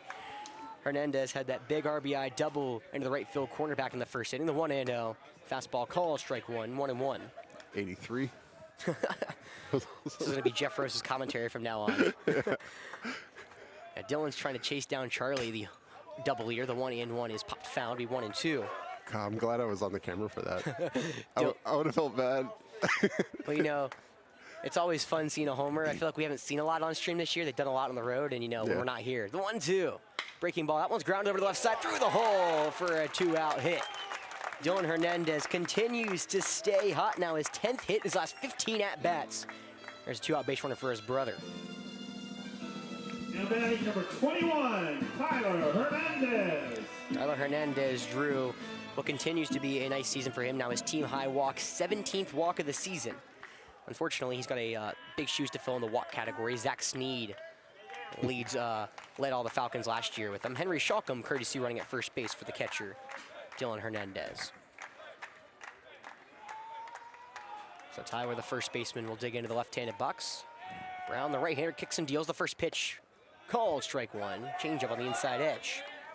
Yeah, I didn't look to see if Zach's got any playing time this year. I know usually freshmen I think he's redshirted. Yeah. I think. Especially at Citadel, I would imagine they pretty much consistently redshirt. The 0-1. Shalcom goes, pitch in the dirt for ball one. The throw into second. Not in time, off the glove, and that one trickles into right field, but not far enough away. Mead Rich will chase it down, but a stolen back for Henry Shalcom puts the Falcons with a runner in scoring position now. 1-1 the count. 2 away, 2-2 ball game here in the bottom of the third. You know, Jeff, we always get told in school when you're talking about broadcasting, say the score as much as, you know, it's never a bad thing to say a score. Yeah, it's right there on the screen. I'm aware. I listened to the Mets game this weekend, one of the 12 losses we had, and they said that I'm not kidding, like every other pitch. Really? Curveball called, strike two, right across the heart of the zone. Well, you got to think, so not in TV. I call this radio style if you haven't kind of keyed in yet. But TV, obviously, you can screen on the screen, which is, I know, Jeff, ha, ha, ha, har, har, har. Yeah. But, like, yeah, so you got to think, if you're tuning in, you just don't know the score radio. You don't see it. The 1-2.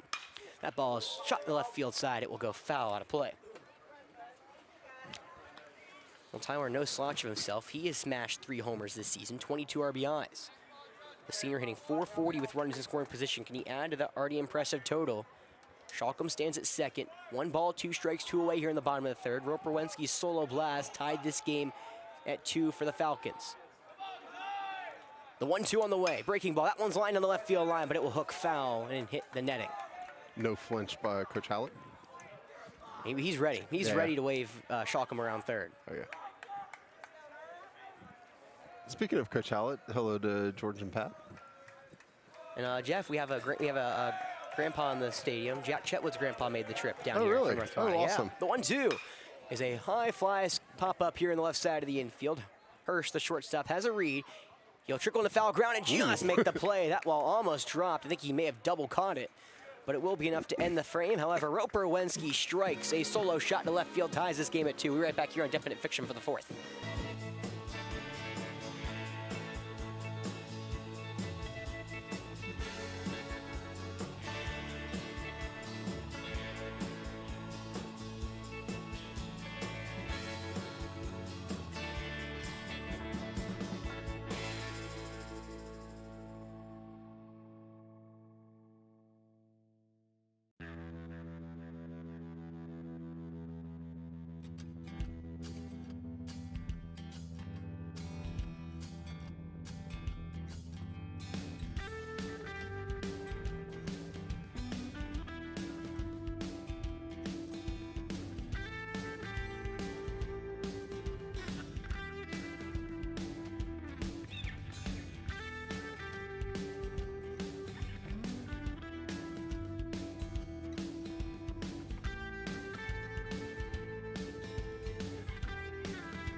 Yeah, somebody could Well, beat, no. somebody could beat Yeah, but I say Mountain then. keep going. Come on. I mean, Yeah.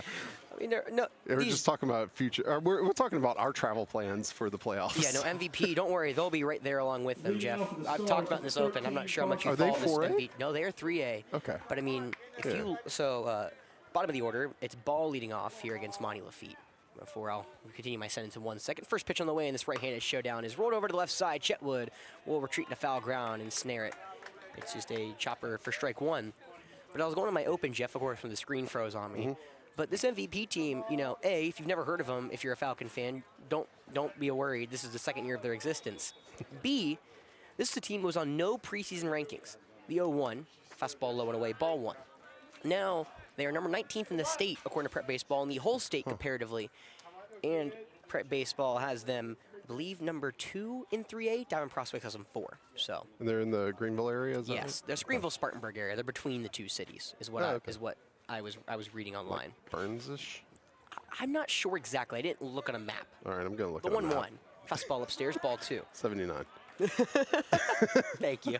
I was looking at my Yeah, Coach McCullough, I was trying to make sure I got some of the names right, and he's like, yeah, you've done your homework. I said, yeah, well, it's not hard when you've been in, existence for 2 years. But I do the homework for most every teams we play. The 2-1, called strike 2 on the outside edge. Oh, A heater. it says Sparkle City. Sorry, it says Spartanburg. I thought they were more Spartanburg, but I was told they said between the two, so probably like the outskirts of Spartanburg. But Well, it's probably Duncan than where Burns is. Let's see. 2 balls, 2 strikes. Lafitte on the rubber will fire home the pitch. Fastball up and in. Be a full count here to the leadoff man, Carson Ball. He had that long RBI single back in the second inning that tied the game at that time. Since then, Mountain View has taken the lead, and then we've gotten tied again. 2-2 ball game here in the top of the 4th. Oh, it's up higher. It's closer to Boiling Springs. The payoff is a defensive swing fought off to the right side. It makes sense because you can't see the mountains from down where Burns is. Fair. But you get up to Boiling Springs, I guess you could have a mountain view. Yeah, Coach McCullough, when he took over, he said he was really excited to start this baseball program from scratch. He's done a really good job of it. 20-3 in his second year here for the Stars. Lafitte kicks and deals. The payoff yet again is high for ball 4. That is now the 4th walked batter relinquished by Falcon pitchers this evening. Up next, number 17, Hayden Long. 80. Sorry. This is going to be Jeff's. Yeah. It's going to be Jeff's Well, so color. like once we get to the playoffs, I'll have it set up, and then we'll have it on the screen. Jeff's got to get through lacrosse playoffs first, too. Yeah. The important stuff. Now another southpaw. Hayden Long had a fly out deep into center field his last go around.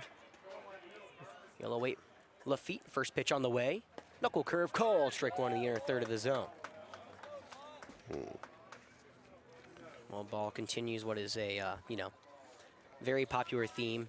This team does run. Almost everyone has a stolen bag. Ball has 2. Pickoff back at first, low, not in time. Comparatively, Ball's stolen base is low. I was also saying, Jeff, before you got here, this Stars team averages nearly 6 stolen bags per game. Jeez. Yeah, they have 135 on the season. So far, I've been unsuccessful today. Well, they try one here. They do not. The 0-1. Fastball in tight. Ball 1. The only one that the Stars have tried was John Meadrich back in the first inning, where Dylan Hernandez gunned him down. Helped Peraza go a 1-2-3 first inning. The 1-1 on the way is a fastball that's off the hands and popped into the air. It'll go to the left side and out of play. It's now a 2-2 ball game here in the top of the 4th. 1 ball, 2 strikes, 1 out base runner for Mountain View Prep. Yeah, my years catching growing up, I threw 1 kid out at second base, but it was the first kid that stole in one of our postseason tournaments. 1-2, got him looking, strike 3. Oh, nice. Caught him looking at the top part of the zone, and there's now 1 away. Yeah, if you're ever going to throw 1 kid out for your career, do it in the first guy that steals second in the tournament. Nobody else stole second. That's incredible. So that's the left-handed Jacoby Kelly up. He had a single back in the 3rd, came around to score at that point the go-ahead run of the game on the hit by pitch. Another southpaw here for Lafitte. First pitch on the way. Fastball, that one's tapped to the left side. Strike 1.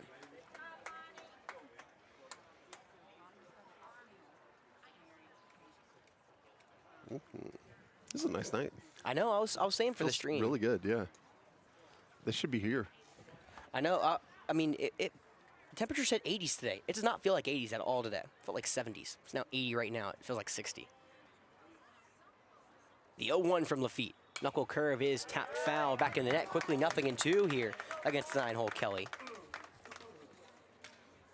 Kelly hitting .342 this season, 6 RBIs, and his big number, 500 with runners in scoring position. Runner on first does not count, so Falcons need to keep ball at first.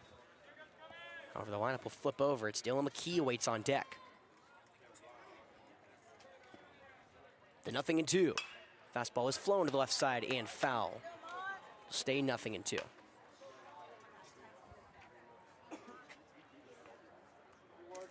I texted you, not Jim. My bad. I was like, what is that? Trying to get some pronunciations right. I got you. The 0-2. Knuckle curve, that's on the ground to the left side. The third baseman, Chetwood, has it. The throw into seconds in time. Wensky turns, and it's not going to be there. Beating out a fielder's choice to keep the inning going is Kelly. Now there's 2 away. Well, Lafitte was back deep in the right side hole. It took him a while to cover second. Chetwood waited back on it. So ball thrown out second. Kelly takes his place. There's now 2 away. Now batting number 2, Dylan McKee. So back to the top of the order go. It's Dylan McKee. He's 0 for 2. Struck out swinging and flown out into right field.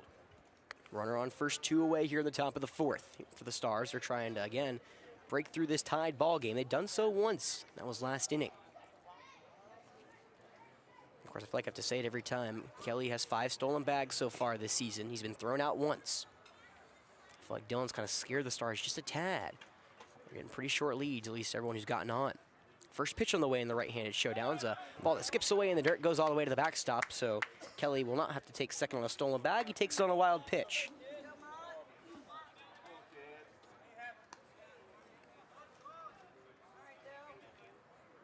McKee hits .269 with runners in scoring position. The young sophomore, 12 RBIs. His MVP team scores with the best of them. They've averaged 9 runs per game over their last 5 games. The 1-0. Knuckle curve called, strike 1 in the top half of the zone. That knuckle curve, so much fun to watch, Jeff. Yeah, it's pretty. You know, you have the bender from Sam, that 12-6, and then Monty changes up with that knuckle curve that you just rarely see at this level. 1 ball, 1 strike. Lafitte, a couple glances at the second base runner. He'll now step off. The second baseman, Wensky, holding him on. Joe Ray, the shortstop, deep into the hole. Outfield pretty much playing the right-hander straight up. It's Logan Price deep and kind of that really maybe a little towards the line, but everyone else straight up here against the right-hander. The 1-1. Knuckle curve called, strike 2. That one broke right across the heart of the dish. 61 miles an hour. You're just not ready for that. No, it's tough. Especially at this level. Well, McKee's went down on strikes now 18 times. Can Lafitte get him number 19 right here? Lafitte kicks and deals the pitch. Breaking ball just off the plate for ball 2. Well, you know, I think I heard it was either Austin Scott or Montague Lafitte say, this is Sam's the most honest guy here. You didn't hear Sam McCutcheon on that one. 2 balls, 2 strikes, 2 away now. Can Lafitte get out of the jam? He'll kick and deal the pitch. Fastball's pumped into the air on the left side of the infield. Joe Ray, the shortstop, will call everyone off. He'll make the 2-handed grab to retire the side. The Falcons work around the leadoff walk, and they'll keep this game at 2. We'll go to the bottom of the 4th when we come back here on Definite Fiction. Or actually, Jeff, I lied. We're not going to go anywhere. We're going to thank some of our sponsors here. Should. And you know, you gave me the big score bucks. We get to actually do that in style. First, the Big Red Box Dumpster Company. They're an all-inclusive private waste disposal company offering 15, 30, and 40-yard dumpster rentals. They'll deliver to residential driveways, construction sites, businesses, and more. I've seen them on the side of the road here in Columbia. So go to BigRedBoxDumpsterCompany.com and call 803-783-6834 today to book your dumpster with the head skipper of the 215, Coach Chris Dorsey. So his day job, the Big Red Box Dumpster Company, his nighttime job, at least in the summer, coaches this 2-time state champion Legion program. What Legion is, it's free baseball in the summer with the best competition in the state. Need I say more? If you're a Falcon faithful, or I know Falcon fan, I know a lot of these AC Flora Falcons that you see in front of you are playing Legion. Follow 803 Monarchs or go to sign up today, Richland215baseball.com to sign up for player tryouts. Those tryouts will be I believe, at the end of May. Of course, we're hoping the AC Flora doesn't try out. They can just go win a state championship and go right in. Of course, MVP, you have your Legion up in the Spartanburg area. They have some very good Legion teams up there as well. Yes, they do. And yeah. I guess these guys would be Inman, Post, whatever. I think it's 1-1-1. Inman's got to be that's got to be the closest to. It's like Boiling Springs. It's actually in between Boiling Springs and where they are. I trust your knowledge, Jeff. Yeah. Leading off for the Falcons, number 1, Jack Checkwood. Well, the Falcons will now bring up the middle part of this order. 5, 6, 7 due up here against Cam Brown. Brown, just a couple of blemishes on today. It was a big-time knock from Dylan Hernandez and a solo blast from Roper Wensky. That's how AC Flores tied this game at 2. Right on right here, Jack Chetwood grounded that weird double play back in the first inning. The first pitch he sees is lined into left field for a base hit. And he will take a slow turnaround first before sticking to the bag. Now batting for the Falcons, number 32, Monty Lafitte. So Monty Lafitte, who sent a ball out to deep center field his first go-around. Monty on the mounds helped the Falcons out over the past couple innings. Now can the senior potentially grab another RBI? Has 18 this season. Again, this middle part of the order is producing just as much as the top half. Right on right, first pitch, runner goes. That pitch is flown in the right field side. Kelly comes on, the right fielder has a play, makes the grab. The throw back to first is not in time. Sliding back just in time is Chetwood. And that will be the first out of the inning. Lafitte, the hit and run was in play, put that ball into play right at the right fielder, and Chetwood went as far as he dared and got just back in time. Up next for the Birds, number 9. You know, Jeff, you're taught as a base runner, go as far as you can get back. I think Chetwood pushed it to the limit right there. Yeah, I mean, it's tough. He probably have to go. You have to go to about a third of the way. He may have been a step further than that. Basically, make him make a good throw second. So. Yeah. Well, now it's Joe Ray up, right on right here with one away in the bottom of the fourth. Pick off to first, not in time. AC Flora does not steal as much as these Stars, but Chetwood does have 10 swipe bags in the season. He has been thrown out once as well. It'll be Wilborn behind the dish, tasked with potentially throwing out an AC Flores stolen bag. Chetwood does go, the first pitch. Breaking ball away, ball one, throw into second, not in time. It was a perfect throw, just couldn't lay the tag down in time, and Chetwood has his 11th stolen bag of the season. Yeah, good jump on that. And 2 bang-bang plays, both in favor of Jack Chetwood. The Falcons have a runner in scoring position for Joe Ray. Right-hander hitting .412 with runners in scoring position. He lined out to the center fielder his first go-around. It was a nice play from McKee. The 1-0 swung through and missed. Slider low in the zone, 1-1. And Jeff, you might have just missed that. That was a star play from McKee. You started on your score sheet. Made a jumping grab into the wall to rob Joe Ray of extra bases. Ooh, yeah, I missed that one. That would have been Joe Ray's 9th extra base hit of the season. He leads the team in triples. 1 ball, 1 strike, 1 away here in the bottom of the fourth. 2-2 ball game between the Stars and the Falcons. The pitch just inside, ball 2. And for AC Flora, Jeff, you know, we look at the schedule in advance. This is kind of the second game that's kind of popped up on your schedule and said you didn't think it had much significance going into the season. The first one was Gray Collegian, who's now crept their way into the top 10 in the state. The second one is this one, who's now MVP, creeping their way into the top 20 in the state. Yeah. You know, both those games looking, you know, you said, I don't know how much significance that's going to have, the 2-1. Called strike 2 on the outside edge. But Gray Collegiate was unranked as we played them. Well, the high school leagues added RPI as a component to each. I'm pretty sure baseball is included in that. So you have like region play and the region seeding, but as we saw in like football, where the 2-2 swung through, a tap pitch into the glove, and that is strikeout number 2 for Brown. Yeah, we're like the #1 seed in first place, #1 RPI or whatever, highest RPI gets home field advantage. So it's important to play and win games against teams like this that are going to help your RPI a lot. Yes. Of course, AC Flora Fountain in the top 2 teams, both in the upper state in 4A. Right on right, it's Rohan Bremer up. 2 away, first pitch to Bremer. Change up call, strike 1 in the inner third. Bremer lined out into the left center field gap last time against McKee. That ball tailed back to the center fielder. He was able to range that ball down.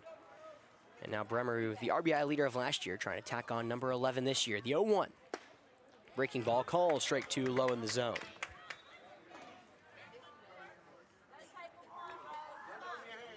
In the bottom of the Falcon order produced, Chetwood at second. No balls, 2 strikes, 2 away here in the bottom of the fourth. 2-2 ball game here between Mountain View Prep and AC Flora. Brown will fire the 0-2. Fastball upstairs, ball 1.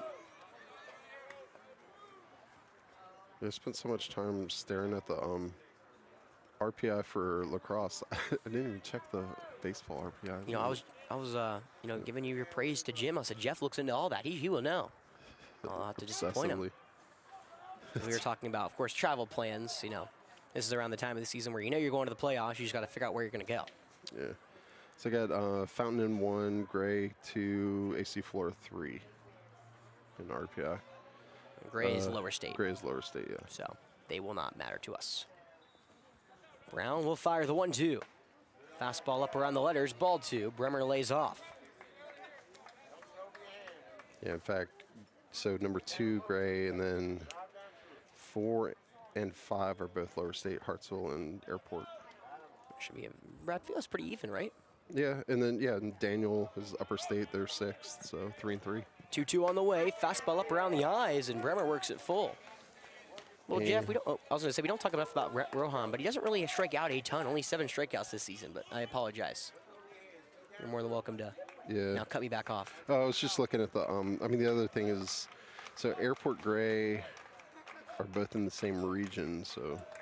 The payoff to Bremer. Breaking ball. That one's a high fly ball to deep left field. That's going to carry it out of here. No, it's off the wall. Are you kidding me? High off the wall. Wow. High off the wall. That hit the yellow. That may have been the most well-struck ball I've seen here this season. And Rohan kind of puts his hands up saying, how the heck did that not go out? Was it about like 3 or 4 feet from the top? I think it was closer than that. Maybe closer, yeah. That's why I don't jinx myself, but it works all the same. AC Flora takes the lead at 3-2. I mean, I thought that was for sure out of here. That ball looked mashed. Yeah, it looks like Mountain View is #1 RPI in 3A. Yeah, they will get a really fun matchup in that if they get to that 3A state championship, Jeff. As long as everything plays out the way you think it's going to play out. Southside Christian's going to come a-calling. And of course, everyone. Christian, jeez. No. Well, wait, hold on. Southside Christian, they're 3A too. They're in the upper state. Pullman's starting to pitch now. Right on right as Logan Price is at the dish. Logan has acted so well as this kind of turn of the lineup over. Yeah, I think they're 2A. Hold on. Southside? Yeah. They should not be. They are definitely 3A. They won the 3A state championship Wait, last year. not? Now he bunts to the left side. It's going to be a tough play. Warren, the third baseman, gloves it. Have to be a quick throw on the first is just in time to get Price, maybe half a step. And that will end the inning, but not before Rohan Bremer delivers an RBI long double to give AC Flora 3-2 lead right back here on Definite Fiction.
Well, as Jeff and I are trying to figure out why Southside Christian, who's definitely 3A, is not showing up in the RPI.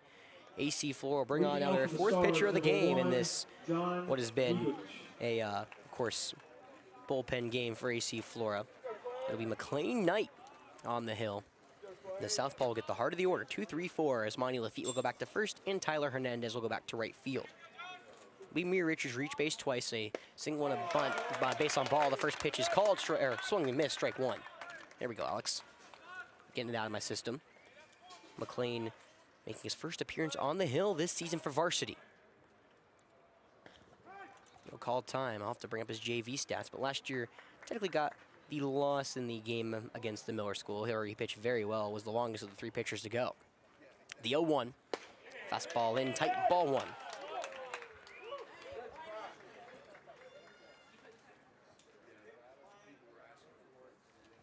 Left on left. Knight will kick and deal the 1-1. Fastball off the hands and foul on the left side. Be not 1 and 2 here against Mirich. Jeff's still doing his, I'm sure trying to find it. I had no idea. You know, I told Jeff, I said, unfortunately, I know I'm right here about Southside Christian, which is weird, and he's now trying to talk to Charlie Wensky.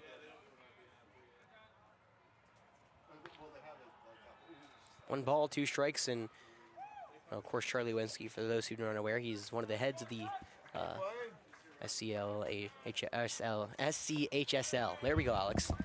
Ball in the dirt ball, too. Did you figure it out, Jeff? Yeah, they're not using the RPI in 3. Okay, interesting. Got it. So they're just not uploading, because the coaches and athletic directors are supposed to, for the, I guess, the divisions that use RPI, they're required to, like, upload everything, but I guess. Gotcha.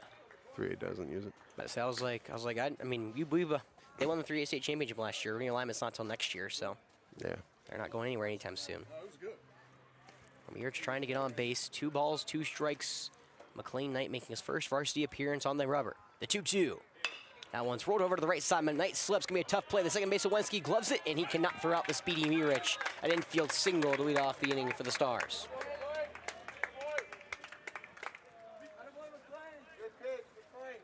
Of course, weak contact sometimes produces hits. We've seen, hard contact produce some outs today.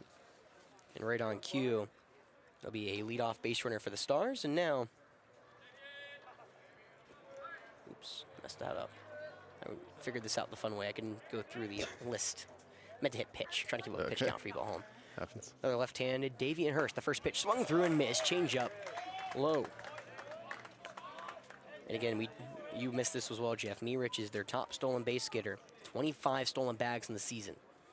However, the southpaw on the hill may be a tough test for him to try. They pick off to first. A whip over from Knight's not in time. Hurst has reached base off a walk. That was back in the third. He's also flown out to the left fielder, Logan Price, today.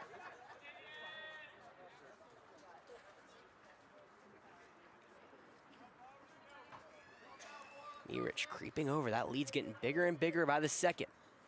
Doesn't go, the 0-1. Breaking ball called. Strike 2. Breaks right across the heart of the zone. And what the lefties do is what you may not see on the screen. Mirich just takes, when Knight starts his windup, just a half step back. It's that slight hesitation of making sure he's not going to come back to the bag.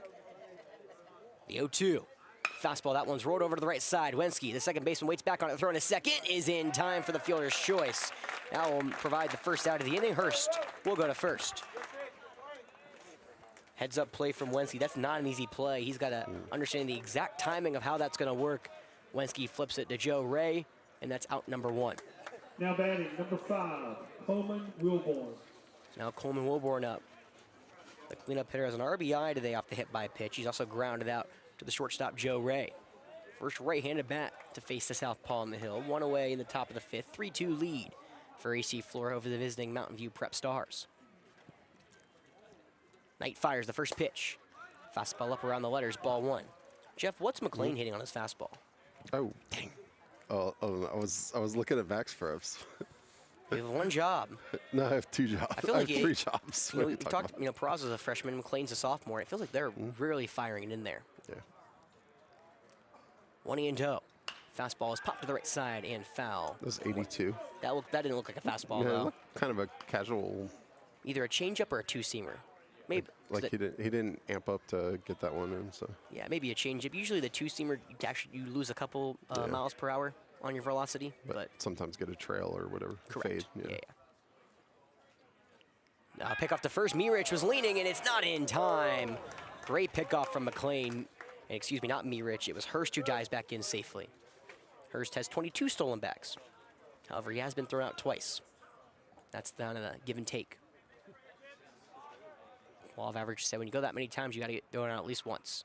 Now pick off back to first. This one a little higher, but Hurst is leaning the other way. You would think after the close pickoff play the last time McLean threw over, Hurst would, not be so antsy. However, it looks like he's trying to potentially get a good secondary lead over at first. Coach Yater is still in attendance. She's got a lot of things to attend to this evening. Now she'll take her leave. The 1-1.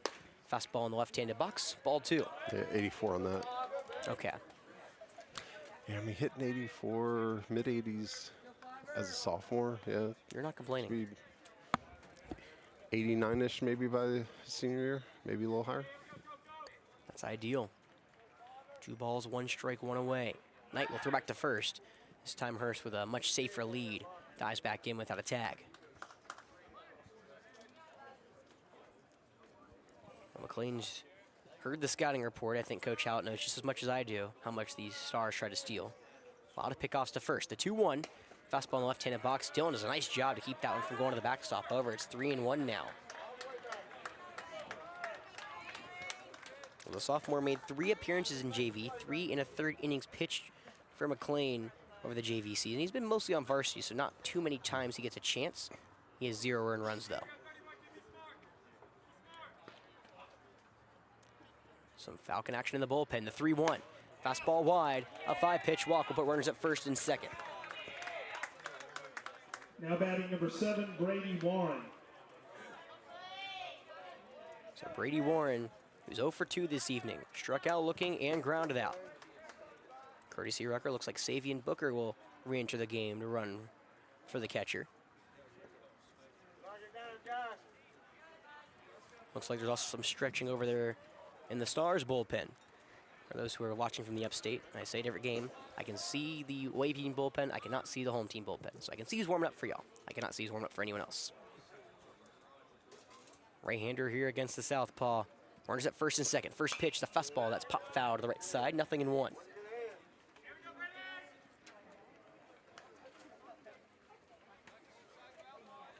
Warren hits .357 with runners in scoring position, 17 RBIs for the Stars. Can the right-hander keep this game going? They trail by 1 here in the top of the 5th. Or keep the inning going. 0-1.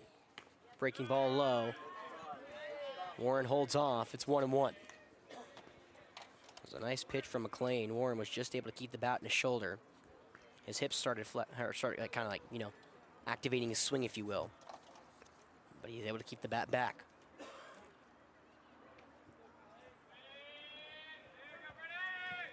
McLean comes set. He'll fire the 1-1. Fastball that goes right to the backstop. Dylan immediately gets up and retrieves it, but both runners now move into scoring position.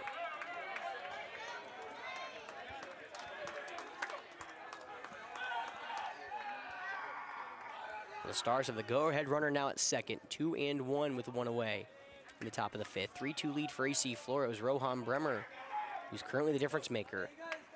A high double off the center field wall. I call to the homer. Not the first time I've done that this year. Hopefully the last. I'm over antsy. I took a Steelers playbook yesterday. I don't know if you saw that in the draft yesterday, Jeff. The Steelers Oh, yeah, I did. were on the phone. The Steelers were on the phone to pick early to talk to their, theoretical, and this will be a Coach Hallett Mound visit. And the Eagles traded up because they tried to call Lemon to potentially pick him and realized, oh, the Steelers are going to get him. We need to go in front of them. Yep. That's exactly what happened. They played themselves. Yes, they did. Well, we're right back here in Definite Fiction. Mound visit here from Coach Hallett.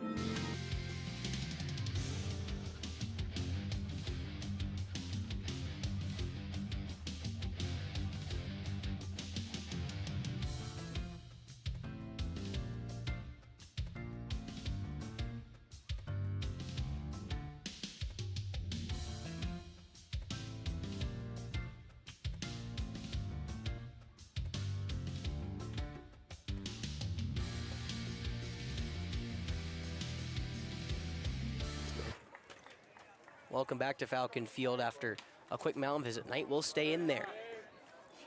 It's a 2-1 count with 1 away. Runners at second and third here for Warren. The pitch on the way is a hot shot liner to the dugout of AC Flora. Everyone ducked in unison. It'll be strike 2. It's an 84-mile-an-hour fastball for McLean. Yeah, Warren was behind it. That's why that ball shot to the right side as the right-handed batter. However, now it's 2-2 the count. AC Flora, middle infield playing back, corners playing in, outfield playing straight up. The 2-2 on the way. Fastball up and away, ball 3. Well, first base is open, but it will load him up for Sam Moore. The young 8th grader leads the Stars team with 3 homers.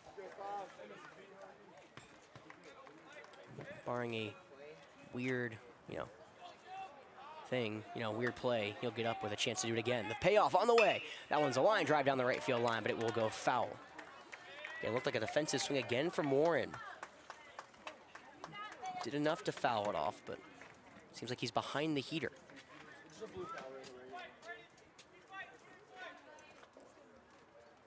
Sun's fully down here at Falcon Field. Lights completely on, setting the stage. It's the 7-time state champion AC Flora Falcons versus the team who's in their 2nd year of existence. Baseball. The payoff yet again. Breaking ball wide, and that'll load him up for Sam Moore. Now the 6th walk AC Flora has surrendered on the hill tonight. It'll be the 8th grader, Sam Moore. 22, Sam Moore. Moore in a similar situation back in the 3rd. It was just with 2 outs. Lined out to the left fielder, Logan Price. The right-hander against the southpaw. Bases juice. First pitch. Fastball called, strike 1, lower near 3rd.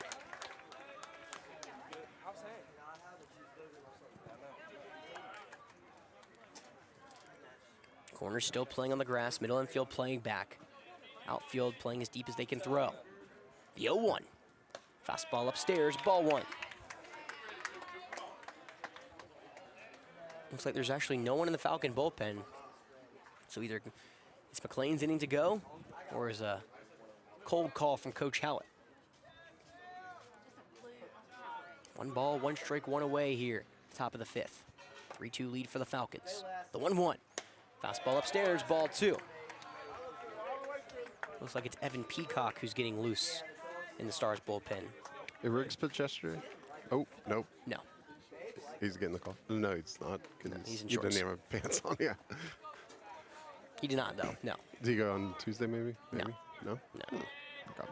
The 2-1. Yeah, fastball is tapped foul, 2-2. You know, it was the typical players the last couple days on the hill. Joe Ray went yesterday as well as Sam and Lucas Price, but Lucas only threw one out, so he may get he may get a chance today. And then just in game 1 it was Tyler, so everyone but those are available theoretically. 2 balls, 2 strikes. Knight fires. The fastball's way upstairs, ball 3. So bases juiced, full count. Tying run at 3rd. The sophomore potentially his biggest pitch of his high school career thus far.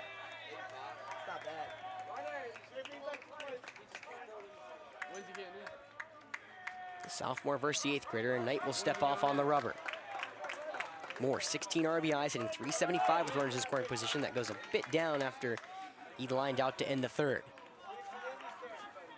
Can come up in the clutch here. The payoff on the way. Fastball called, ball 4, just up above around the letters. And that'll walk home the tying run. Now batting number 13, Carson Ball. So now Carson Ball, who has reached base both times today. He's walked back in the 4th, and he's also had a long fly ball off the center field wall that only resulted in a single for him. 3-all now here at Falcon Field. Bases still loaded for the right-hander. First pitch on the way. Fastball low off the shin pad of Hernandez. That'll kick away and allow the go-ahead run to score. The Stars now lead at 4-3. It'll be ball 1 as well. Dang, was that a 16 or an 18 going to pitch? Who are 16 and 18? 16 I believe is Barnes Dragner, 18 is Charlie, so. Yeah, I think it was 16. Has to be Barnes. Yeah. McLean got weak contact back in the first batter of the inning in Meadrich and then got Hurst to ground into a fielder's choice. The 1-0 is flown to the right side and foul. It's 1-1. Since then, it's been now 3 straight walks and a passed ball, I believe, that can potentially rule out against Dillon. That ball kicked off Hernandez's shin guard. And hit it on the fly as well, if that makes any sense. Florida girls are winning soccer 2-1 with a little over 2 minutes left, I think. 1-1, fastball high and away, ball 2. I know the JV team won. Yeah. Yeah, Ellie Ross was playing striker for them. Oh, nice. Walking by, yeah. And this may be all as Coach Howell will come out and talk to McLean. This will have to be a pitching change, and the Falcons will surrender the lead. Can they keep it there? We'll find out when we come back.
Welcome back to Falcon Field. Ready for this one? Roper Wednesday comes from second to pitch. Tyler comes from right to play first. McLean Knight will go out to right field from pitching. Jack Chetwood will go from third to second, and Monty Lafitte will go from first to third. Infield in, first pitch, a 2-1 count is inside, ball 3, and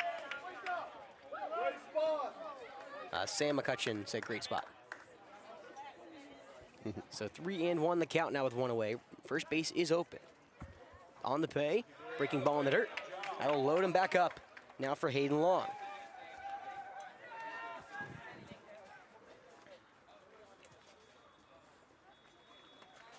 So bases juiced, 1 out now for Hayden Long.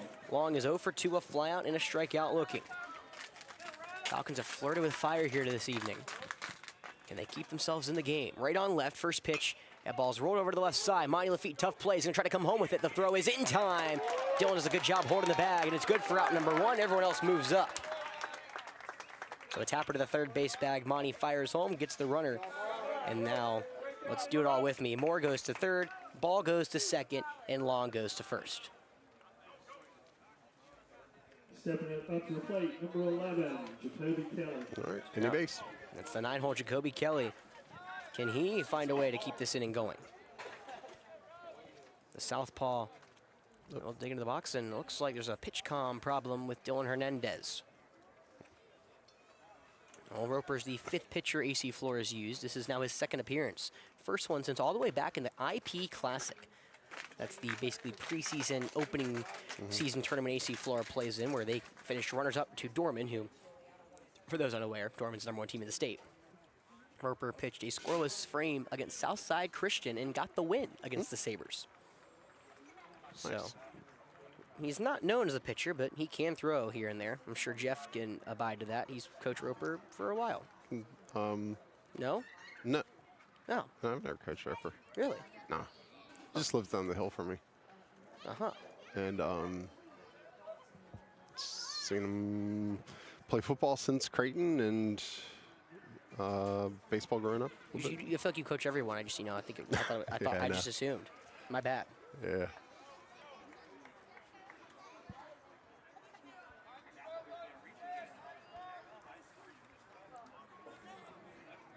So after a little pause, looks like Dylan's ready to rock and roll. Kelly's taking a couple practice swings. Falcon infield playing back now. Middle infield playing back.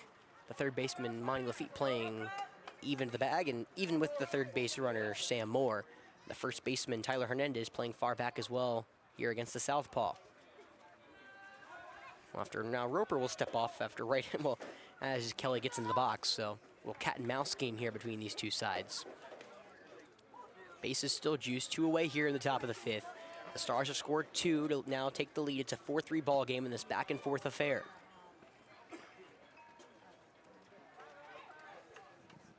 Roper now kicks and deals the first pitch. Fastball low, Dylan blocks it. It'll be ball 1, but everyone's forced to hold up. Nice play from Dylan. That's not an easy ball to block, especially after a long time between pitches. About a 2-minute gap.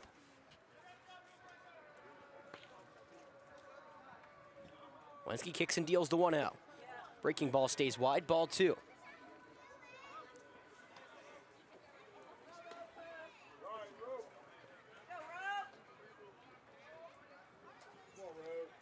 Burns is ready. The 2-0. Fastball called, strike 1 in the outer third. What'd you say, Jeff? Barnes is warmed up. Yes. Hopefully we just get Roper to get this going. I think that's the plan, just to go Roper for this inning and then see what happens now. Coach Al is going to make me exhaust on my pitcher stat sheet over here. The 2-1. Fastball swung through and missed. Maybe a changeup. That ball died in midair. And Wensky, 1 pitch from getting out of the inning. 78 on that. Can the senior a lot of action. Find his way through it. The College of Charleston commit on the hill now. The 2-2. Fastball is rolled over to the right side. Second baseman coming on. No one covers. Roper covers. The glove flip is good from Jack Chetwood, the second baseman, to the former second baseman now at pitch. Roper, Wensky, heads up play. Hernandez so far off the first baseman, didn't cover. Roper gets over in time to end the frame. But the Stars lead at 4-3. Can the Falcons strike back? We'll find out when we come back.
Number 18. Welcome back here to Falcon Field. And how this game has went, the Stars are taking the lead. It's now a 4-3 lead for Mountain View Prep. However, it's the top of the Falcon order. 1, 2, 3. Scott Wensky and Dylan Hernandez to lead it off here for AC Flora. Charlie, who's 0 for 1. He's been hit by a pitch as well. We'll dig in for the 3rd time today. Right on right, it's Cam Brown back out there. First pitch, Charlie shows a bunt to the left side. He's speedy. The third baseman, Warren, comes into barehanded, but has no play at first. And Charlie Scott bunts for a single. Well, that's the danger you play with playing Charlie so far back. There's a reason Charlie's been drawing all these pro scouts out to go see him.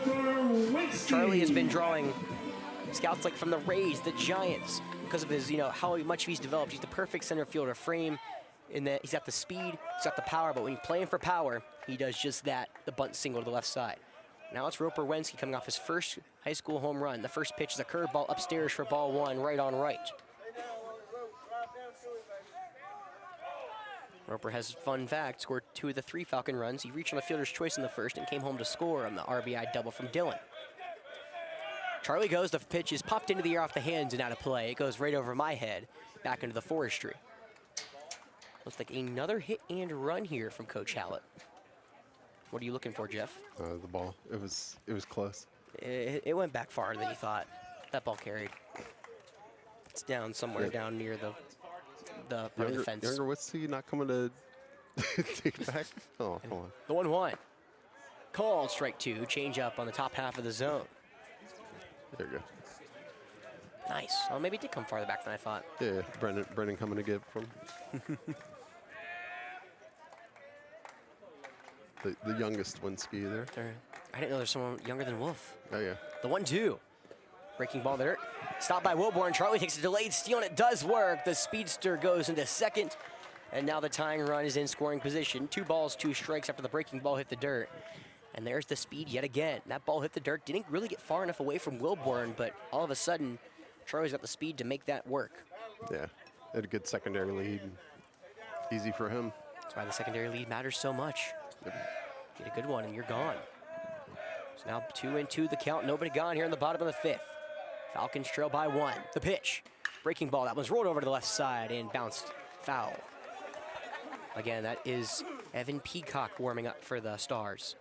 The junior has a 2.00 ERA. One of their starters, but with Mountain View Prep not playing a game this week, everyone's available for the Stars on the pitching side of everything.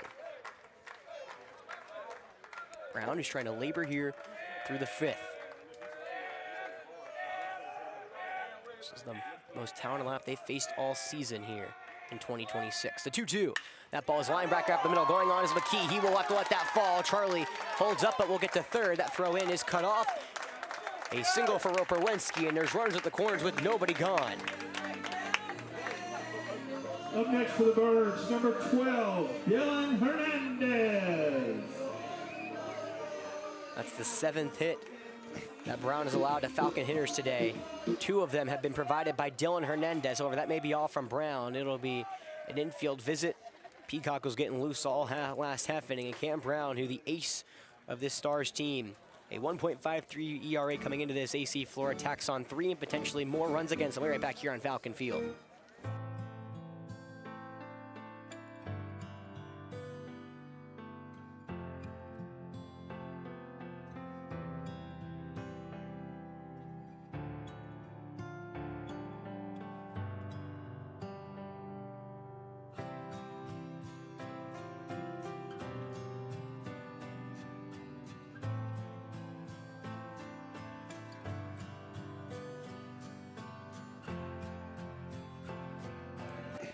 So it looked like they were going to go to Evan Peacock, the junior, instead. Cam Brown will stay out there.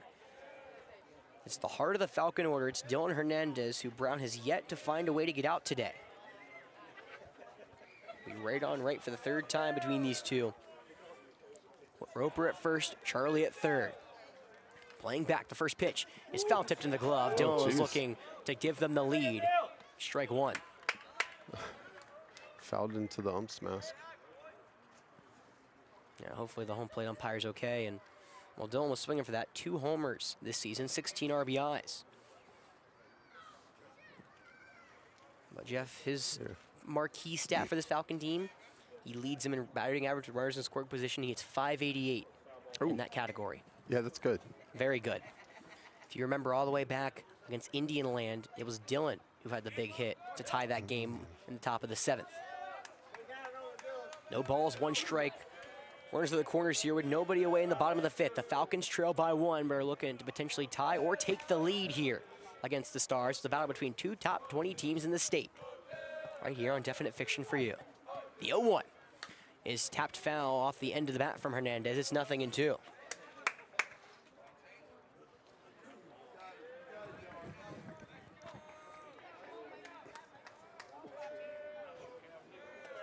Both teams 5-0 in their last 5 games.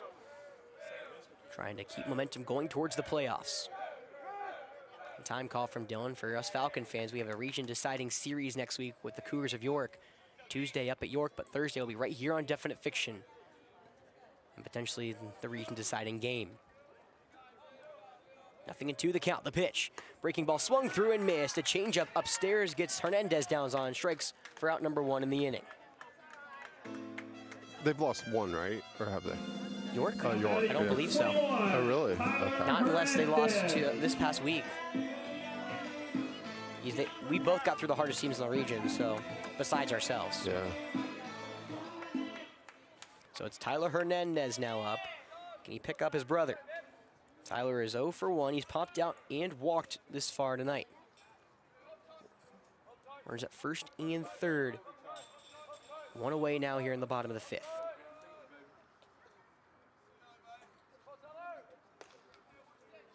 The left-hander, a long pause, and now he'll finally step back in. Infield still playing back. Double play depth for the middle infield.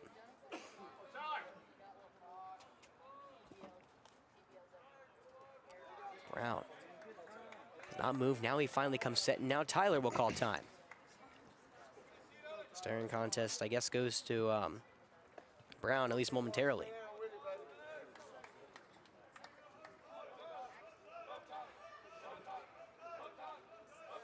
First pitch finally on the way is a breaking ball in the right-handed box for ball 1. I'm looking for it for you, Jeff. Trying to find it. Okay. The York team. They go YCHS instead of York, so I have to do some digging. Yeah, they were 13-7. No, they did lost to Camden. You're right. Okay. I did not know that. And that ball gets away from the catcher. A breaking ball in the dirt, and Charlie will jog home. Roper goes to second, and we are tied at 4. Kind of uncharacteristic. I look up, all of a sudden that ball is in the dirt. Yeah, I was gonna say, like, it was weird, the staring contest, as you said. Things like, I mean, you can't really throw off a hitter's motion. I mean, I guess you could, but any kind of delay is worse for the pitcher. So, Yes. like, you would think the pitcher would be wanting to get set as quick as they could. Yes. They lost to Camden 9-2. I thought they already swept Camden. So no, if we win Tuesday, that means the region is over. We win. The 2-0. Up and in, ball 3. And the most patient hitter in this lineup is ahead 3-0. Again, Tyler, a team high, 17 walks. First base is open, but it brings the dangerous Jack Chetwood awaits on deck. 3 balls, no strikes. The pitch on the way. Fastball, low, ball 4. Tyler took a half second before he finally tosses the bat, and he'll trot to first. You don't want to be presumptuous. Exactly right, Jeff. No other thoughts went over anyone's mind. Yeah. And this will be all for Cam Brown. The junior was able to get 1 of the potential 3 outs he was trying to get here in the 5th. But that will be all. Evan Peacock will come in. Can he keep this game tied? We'll find out when we come back.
Now batting All right, for we the are back at Falcons, Falcon number Field. 1, Jack Chetwood. The first time today, the Stars will go to their bullpen. It'll be Evan Peacock. The southpaw will now make his 7th appearance of the season, the first time in relief. He's a 2.00 ERA over 35 innings pitched. Welcome back, Jeff. Yeah. Had to ask Austin about Charlie. Be the right-handed Jack Chetwood to greet him. First pitch, and Chetwood shows bunt to the right side. It's going to be a tough play for the first baseman, Moore, who makes the tag. As Chetwood does his job, a sacrifice bunt will move 2 runners into scoring position now with 2 away.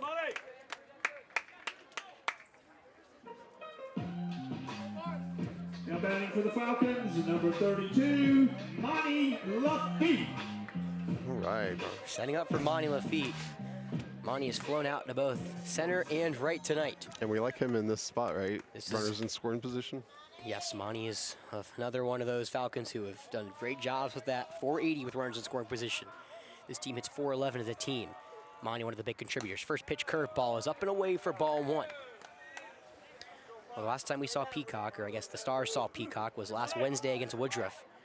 He pitched 5 innings, 2 earned runs in the win.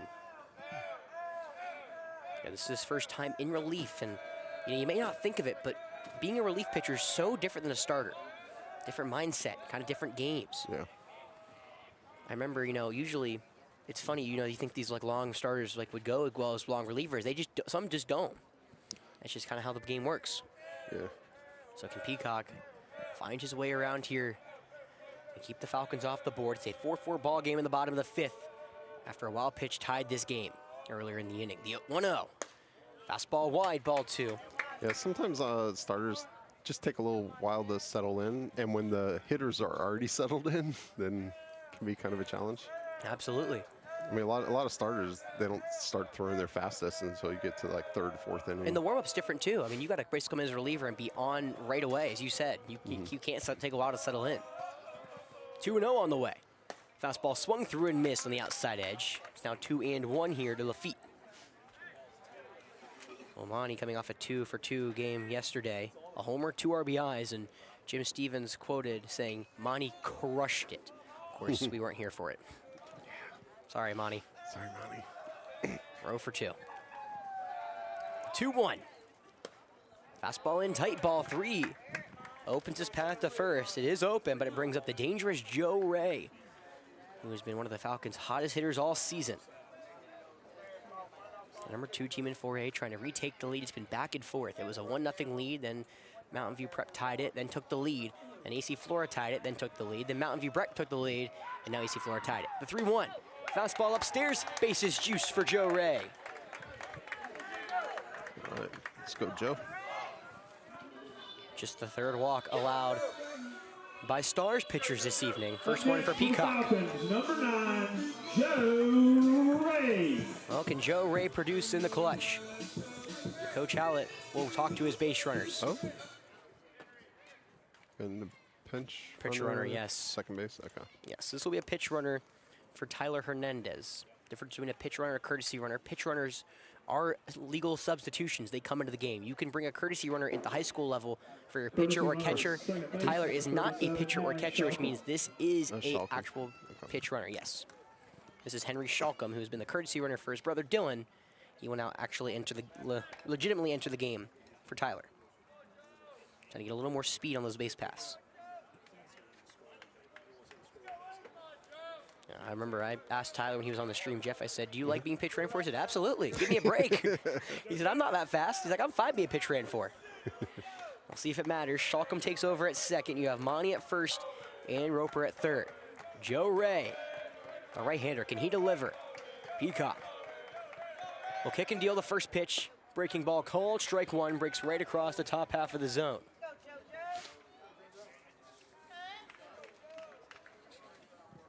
Joe Ray hitting .412 with runners in scoring positions. He struck out and hit a hard line out to center field that McKee made a great stop at and robbed Joe Ray of extra base hit. He deliver in the clutch here, the 0-1.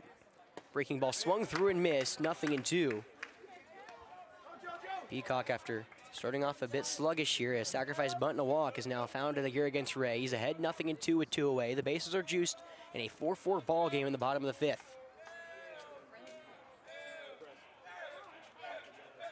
Infield playing back all around. The 0-2. Breaking ball stays wide. Great eye from Joe Ray. It's ball 1.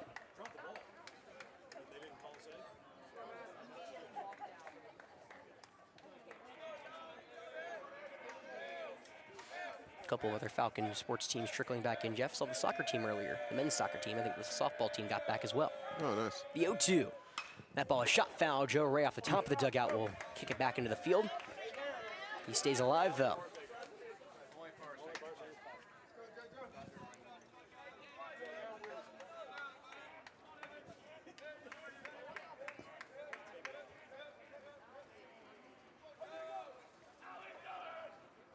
Rohan Brimmer awaits on deck. Can Joe Ray get him up? The 0-2 is popped into the air yet again, and Joe Ray stays alive. Popped a pitch off his hands.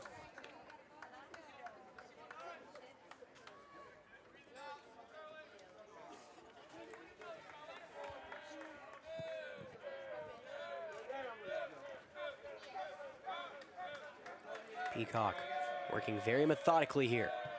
He'll kick and deal yet again. The 0-2 swung through and missed. Got a breaking ball past Ray, and the Falcons now leave him loaded. It'll stay 4-all. Go on to the final 2 innings in this one. Don't go anywhere.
Got it.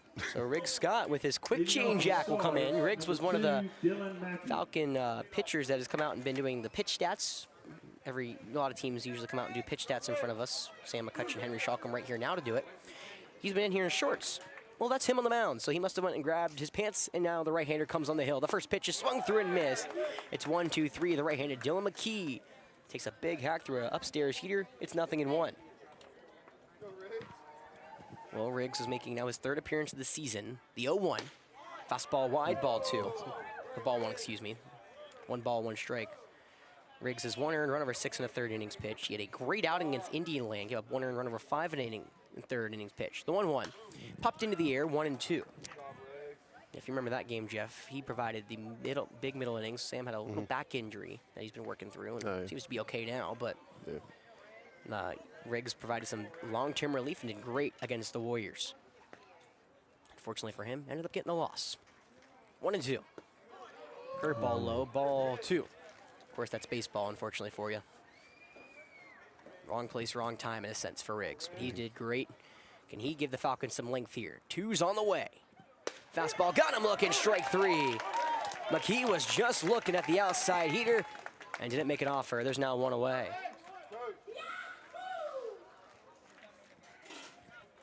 Now batting number 1, John Meadrich. So now John Meadrich back up for the 4th time. He's reached base all 3 times, 2 singles and a walk.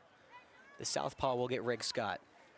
And fun fact Jeff, this is now his 4th pitcher he's faced today. He's faced a different pitcher every single at bat, as most of these hitters have. Right on left, first pitch, fastball upstairs, ball 1. Well, Meadrich has continued his hot senior season, came in hitting .476 at a 645 on base percentage. The 1-0. Swung through and missed on an outside changeup. It's 1-1.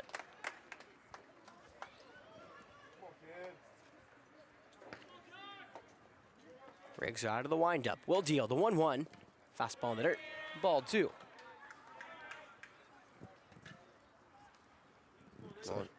Future Scott right in front of us. Hugh.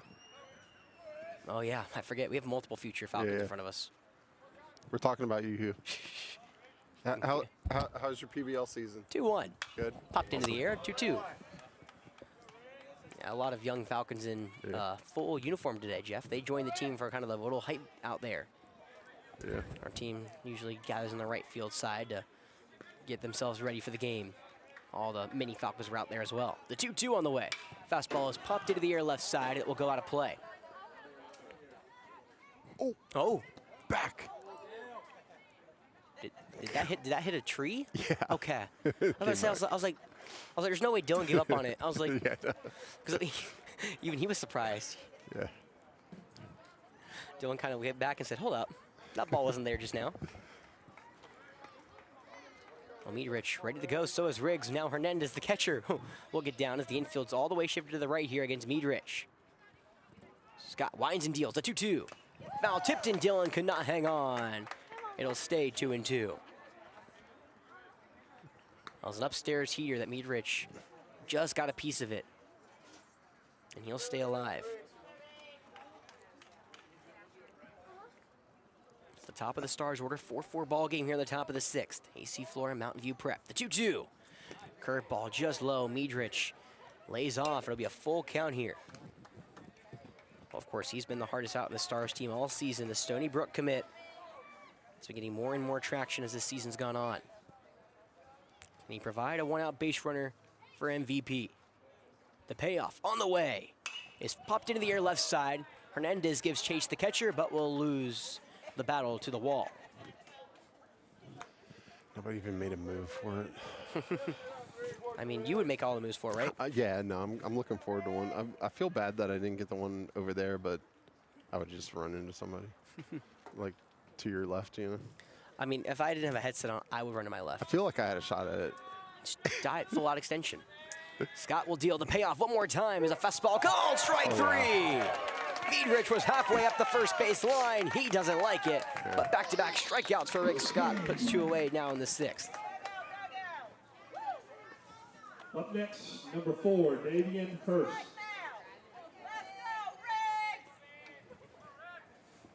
So it'll be Davian Hurst up. A southpaw yet again here for Scott. He's reached base twice on a fielder's choice and a walk. Riggs fires the first pitch. Fastball called, strike 1, outer third. Hurst 0 for 2. He's walked. Fielder's choice flown out. Can he find the base pass here with 2 away? The 0-1. Breaking ball is tapped foul. Quickly 0-2. Well, Riggs was ranked one of the top 20 players by Diamond Prospects in this sophomore class. One of the top third baseman prospects, but he's been most effective for AC Flora on the mound this season. The 0-2. Changeup upstairs, ball 1. And of course, there's no knock on Scott. That's just the amount of talent around the field. A lot of upperclassmen grace the diamond here for AC Flora. Yeah, he hasn't played third. He played, what, short and outfield, right? Short, second, and short, second, usually an outfield, yeah. He'll now wind and deal the 1-2. Fastball up around the letters, ball 2. You hear Sam McCutcheon bark, good spot. Who nods and says it again.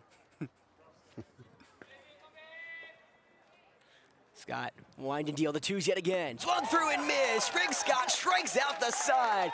And not just the side, the top of the Stars order. What an inning for Riggs Scott. This 4-4 ball game will go to the bottom of the 6th, and the Falcons have a chance to take the lead.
Leading off Welcome for the back to Falcons, Falcon Field. number 28.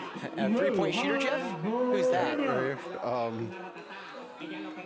Colin. Colin Fitzgerald gracing his presence. I guess something he's part of the golf team, I would assume. Looks like he's dressing out like it's night. It'll be 8-9-1. Bremer, Price, and Charlie Scott due up for AC Flora here in the 6th. 4-4 ball game. It's been back and forth. Can AC Flora retake the lead? Rohan had a missile off the center field wall last go around. Left first, right first pitch. That one's golfed into right center field. Gonna be a long run as the right fielder Kelly goes back. The second baseman goes back and it drops between them. A little flare to the right center gap will fall between the center, right, and second baseman. And now the leadoff base runner aboard. Yeah, that would have taken an amazing effort. He put in an amazing effort. I mean, yeah, no, just to get to it. Meadrich did everything he could, the second baseman. He probably had the best chance at it. I thought Kelly was going to have a better chance at it, but that ball kept tailing away from him. So now it's Logan Price up. Last time we saw Logan, he tried to bunt for his hit. Of course, he has tremendous speed. We saw him on the gridiron for AC Flora as more of a gadget kind of H-back player. He has probably, besides Charlie, the most speed on this team, and we'll be right back as the Chicken Dance will grace our presence.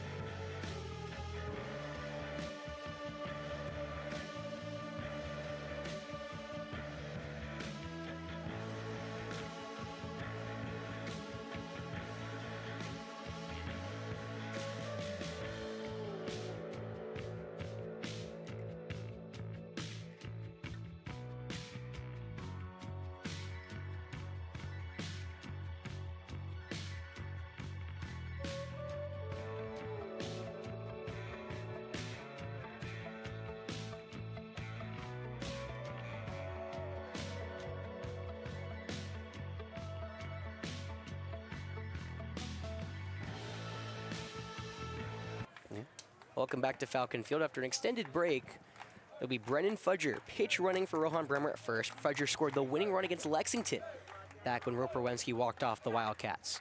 Now Logan Price at the dish. Third baseman Warren's on the infield grass. Everyone playing back.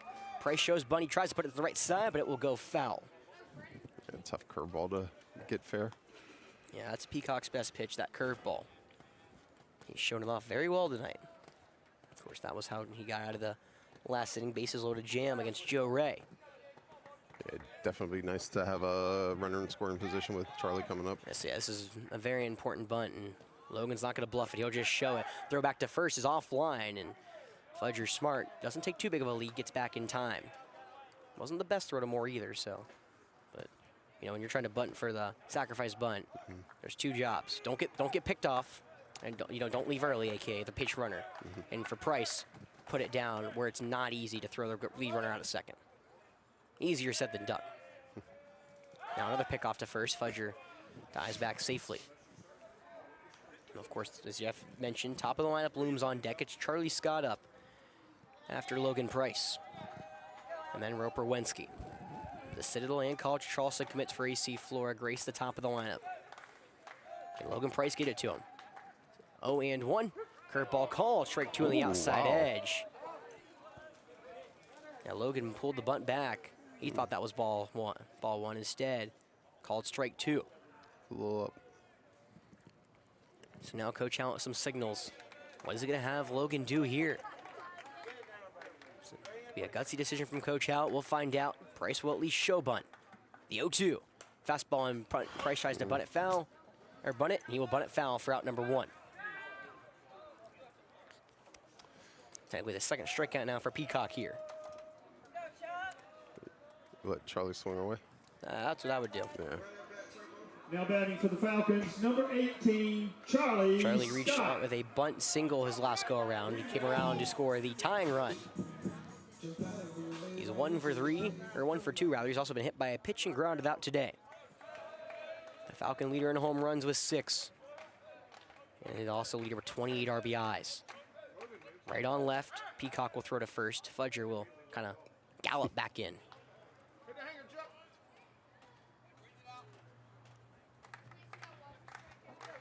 I would imagine he's just going to see curveballs. I mean, this is what Peacock has been throwing pretty much the entire time. Just got to get a hold of one. First pitch, Fastball wide, ball 1. Maybe that also works. Don't throw a fastball over the plate. Yeah, keep it away. Yes. And Jeff, I still love the stat. Charlie has more doubles than singles this season. Wow. That's incredible. He leads the team with 11 doubles. That's ace level. The 1-0. Change up high, and it will stay. Ball 2. Appeal down to second for the umpire who's playing in the field is no good, so 2-0. Charlie activated the swing, but did not go across.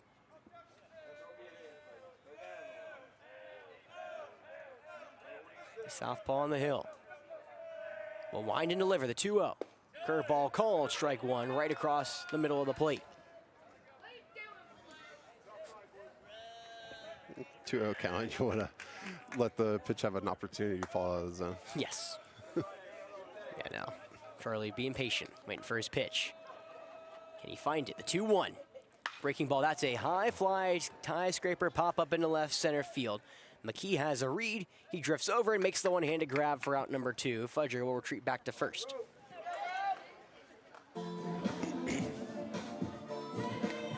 Now can Roper Wensky keep the inning going? Roper's reached base all 3 times today, Jeff. A single, a homer, and a fielder's choice.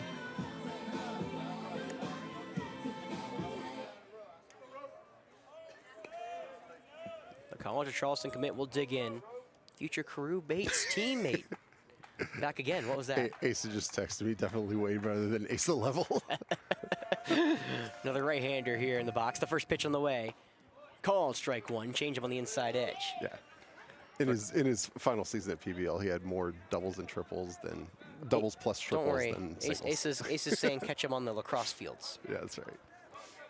He finished with 23 goals and 18 assists. For those who don't watch lacrosse, it's very good. Yeah. The 0-1 is a high chopper to the right side. The first baseman Moore gloves it. Peacock covers. The pitch is in time for the out. It was a foot race to the bag, and Peacock wins it by half a step. Wensky racing down the line does not come up, and we will take this 4-4 ball game into the 7th. We'll see when we get there.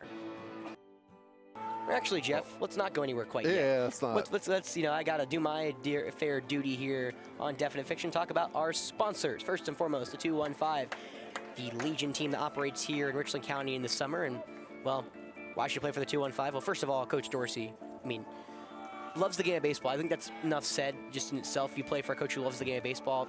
He loves the game. You love the game. Does so much for this community. And, of course, state champion, 2-time. One at AAA, one at the senior level. Best competition, play for your community. You have a great source of teammates.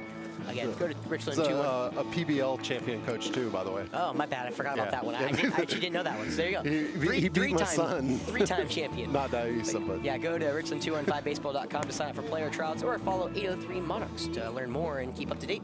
And of course, his day job is the Big Red Box Dumpster Company and all-inclusive private waste disposal company. They'll bring you the dumpster, you fill it up, they'll take it away. They deliver anywhere, residential driveways, construction sites, businesses, the side of a road, wherever you need it, they will bring it to you. Go to BigRedBoxDumpsterCompany.com or call 803-783-6834 today to book your dumpster. And again, talk to the skipper of the 215. Well, see his passion for the baseball and the community, because he doesn't just help our stream, of course. He doesn't help AC Flora Athletics. He's a big part of this community here in Richland County. We couldn't be more appreciative to be associated with him. Oh, yeah. Yeah, and for anyone from Mountain View watching, that same website for the 215, the link, the registration form is for all of Legion, so you'll be able to find Inman, or if you want to join a different post up there, yeah, those are available. Well, we said it. Now y'all got to go do it. Well, welcome back here again. It'll be top of the 7th. Rick Scott struck out the side, and it was not just the side; it was the top 3 of the order. Now it'll be 4, 5, 6. Wilborn, Warren, and Moore. Right on right. First pitch on the way is a sky-high pop-up to the left side of the infield. Goes to foul ground. The third baseman, Chetwood, has a read. Makes that one-handed grab on the third base line. Possession stand is still open, and this is the last call for hot dogs tonight. Last call for hot dogs. Y'all better go get one if you're listening here at the field. Doesn't happen often, but people do listen here at the field. Yeah. Now batting number 7, Brady Warren. Yeah, I remember it was Cam Hagen's dad was in front of me for the Dreer game. He said, We were trying to recruit him, right? Or I was trying to recruit him at least. Yeah, no, he may not be playing Legion this summer, but he looked at me after the game. Of course, it was a run. Most of these games end up for both these teams in run rule fashion. And he looked at me and said, well, that wasn't fun, but, you know, swung through and missed a fastball for strike one. It's the right-handed Warren. But, you know, he said, that wasn't fun, but at least, you know, sit in front of you made it somewhat enjoyable. Yeah. Falcons ended up sweeping the Blue Devils 2 weeks ago. The 0-1 on the way. Called strike two. Is that a slider up top, right, Jeff? Yeah, 79. Yeah, probably slider. Slider cutter action. And Riggs dialed in. He's already ready to go on the hill as Warren taking his time. Warren 0 for 2, struck out, grounded out, and walked today in his 3 plate appearances. Now, Scott will wind and deal. The 0-2. Fastball up around the eyes. Ball 1. We'll do it for AC Flora in the 7th. It's the heart of the order. Both Hernandez's and Chetwood. Of course, Rick Scott got to get him there. Infield playing back for the Falcons. The 1-2. That one's lined right at Ropoweski. The second baseman dives in it just off his, or jumps in just off his glove, excuse me, and will go into right field. A hard liner that just sneaks over the glove of the second baseman, provides a 1-out single. That looked like he had it.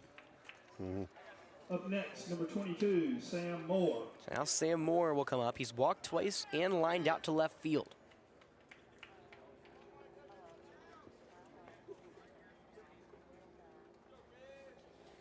Right on right.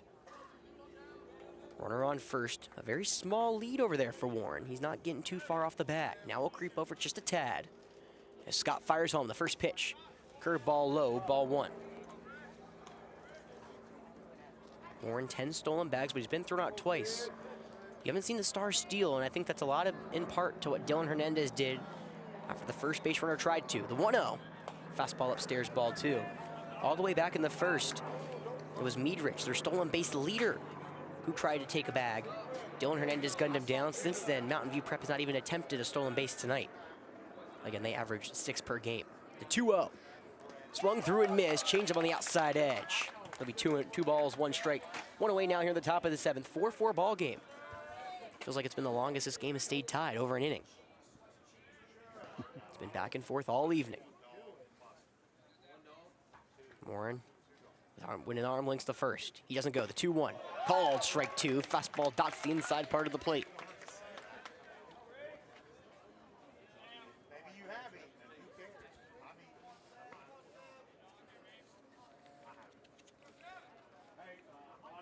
Long pause. Now Scott delivers the 2-2. Swung through and missed. His 4th strikeout is on some high heat to Moore, and there's now 2 away.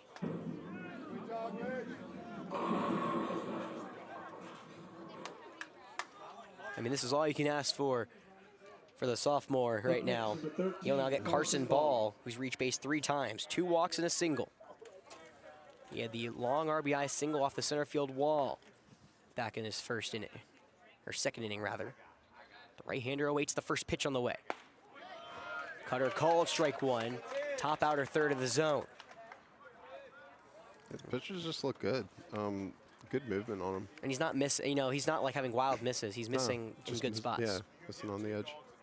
Which is exactly where you want to be. Riggs has been one of the players that has dazzled here as a young gun. You know, with all the senior leadership, the young guns get a chance to shine. Riggs is doing so. The 0-1. Breaking ball in the dirt. Dylan gobbles it up to keep the runner at first. 1 ball, 1 strike. You know, an MVP, you know, you turned it over, Jeff, to MVP. Only a couple seniors. Hayden Long's a senior. John Meadrich is a senior. And I believe Carson Ball is a senior, the man at the dish. All everyone else will be coming back for next year. It's a team that was, you know, loaded last year, and they've gotten their year under their belts. The 1-1. Fastball upstairs, ball 2. You know, would you believe this team went 11-13 last year? Oh, wow. Did not win a game in the playoffs. Now they are 20-3 here in their 2nd year of existence. Wow, good turnaround. Coach McCullough continues to be great. 86-27 all time for him as a head coach. The 2-1. Swung through and missed. A high heater. It's now 2-2. You know, they're on pace for next year to be like 31 and -10. I'm sure he'll appreciate that listening back. I don't know how you get negative losses, but I'm sure you can figure it out. Sorry. Just beat yourself in scrimmages, I guess. I don't know. Yeah. 2's on the way. Fastball is tapped foul. Henry Shalcombe flinched. Oh, man. Sam McCutcheon did not. Solid, Sam. That was nice. Come on, Henry. Oh, you did. Oh, okay. Okay, that's a fair excuse. Holding up the speed gun. Henry's holding up the speed gun, and he got hit in the knuckles. I'll give him a pass on that one. 2-2 still here. Scott fires the pitch. Is a sky-high pop over to the right side of the infield. It's Wensky and Monty calling, and it's Wensky, the second baseman, will call everyone off. He'll make the two-hand grab to retire the side. Henry shocked him after getting hit in the hand. We'll go back to the dugout. Everyone else is good. A 4-4 ball game. Can the Falcons walk it off against Mountain View Prep? Let's find out when we come back.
Welcome back to Falcon Field. AC Flora in front. Have a chance to walk it off. It's been a long day for me. I've been up since 6, barely, and have not had a second to lie down. I decided to start this little prep work a little too late, so I decided to do some extra statting from last year to see their MVP stats from last year.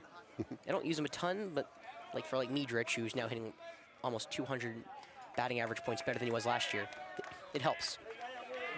Well, it's Dylan, Tyler, and Jack up for AC Flora. The southpaw Peacock still on the hill. The first pitch to the right-hander is a curveball for strike one. And Dylan has reached base twice. He has a double, a single, and he struck out swinging in his 3 plate appearances. And the right-hander gave the Falcons a chance to win this one. Time is called, and Peacock was already in motion, kind of threw that ball inside. Not intentional, I don't believe. Just for anyone. Well, I mean, it would, yeah, it was. It was understandable. He was in motion. You know, I still never forget the Alvarez when we came out to go talk to his pitcher, and the pitcher didn't see the time. That was wild against the Dodgers. The 0-1 is tapped fouled. Quickly be 0-2. Well, Peacock came in to relieve Cam Brown. He pitched 4 1/3 inning. Gave up all 4 earned runs here against AC Flora. In 7 of the 8 hits. Since then, Peacock has struck out 2 Falcon batters, only allowed 1 hit. It was a flare to right field, and he's walked 1. He's done his job. Can he continue to do so here? He's ahead 0-2 here against Hernandez. The pitch. Fastball, that's a high chopper over the pitcher's mound. The shortstop Hurst. Fields on the outfield grass. The throw into first is a lollipop that's in time for out number 1. Nice job from Hurst. Didn't panic on that pitch. Was able to wait back on it behind the second base bag and have enough time to throw out Dylan. Now Tyler will look what he can do. He's walked twice and popped out to the shortstop. Well, rare lefty and lefty matchup. I talked to Tyler about this. He's like, I don't get a lot of these, so we'll see how the southpaw fares here. First pitch on the way. Curveball misses wide, ball 1.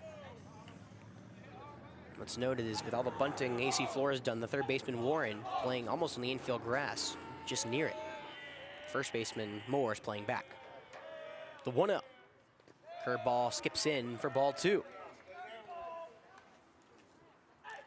Of course, Tyler, 3 home runs for AC Flora, 22 RBIs. He has 8 extra base hits for the Falcons this season.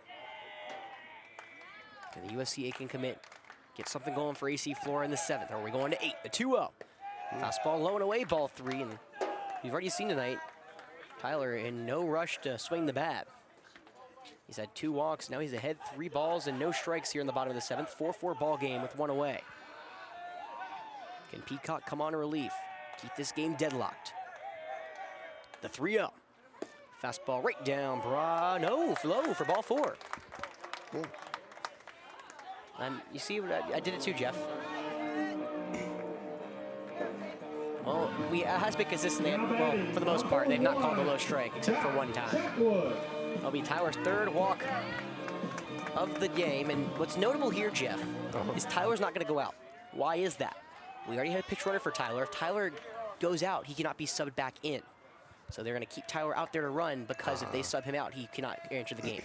You get 1 per game in high school. Now Jack Chetwood, the first pitch is chopped over to the left side and foul. 1-0 here for Tyler.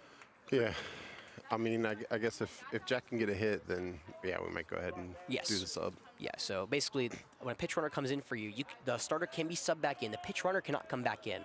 But now Tyler, if he leaves the game again, he is done for the night, which is why he's still out there at first, for those wondering. 0-1, the right-hander awaits. That pitch is a hot shot. The third baseman is caught from Warren. He will not have a chance at first, as Tyler got close enough. Well, one of the hardest hit balls tonight finds a glove for out number 2. Up next for the Falcons. That may have been the hardest hit ball tonight, Jeff. Monty Lafitte. So can Monty Lafitte keep it going? He's reached base off a walk. He's flown out to the outfield twice tonight. Again, Tyler does not have a ton of speed with the southpaw on the bump. He's having to have a very small lead, so it will be very hard for him to come around and score. First pitch is a fastball skips in for ball 1. Nice job from Wilborn. Keep that in front of him. We've not talked about the Stars catcher a ton tonight. However, that's been, in fact of their pitching. He hasn't had to be talked about a lot. However, that was a big stop there. If that goes by him, Tyler goes to second and then in scoring position. The 1-0. Fastball call, strike 1 in the outer third. Well, if Falcons can't extend the game, it will go to 8. It'll be 8-9-1 due up for the Stars in the 8th. For the Falcons, of course, it depends on how this inning goes. 1 ball, 1 strike, 2 away now in the bottom of the 7th. Peacock winds and deals the 1-1. A chopper back to the mound, glove by the pitcher. Peacock will run it over to the bag, and a short flip will end the frame. The top 20 teams in the state, we're going to 8. We'll see you when we get there.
Welcome back to Falcon Field.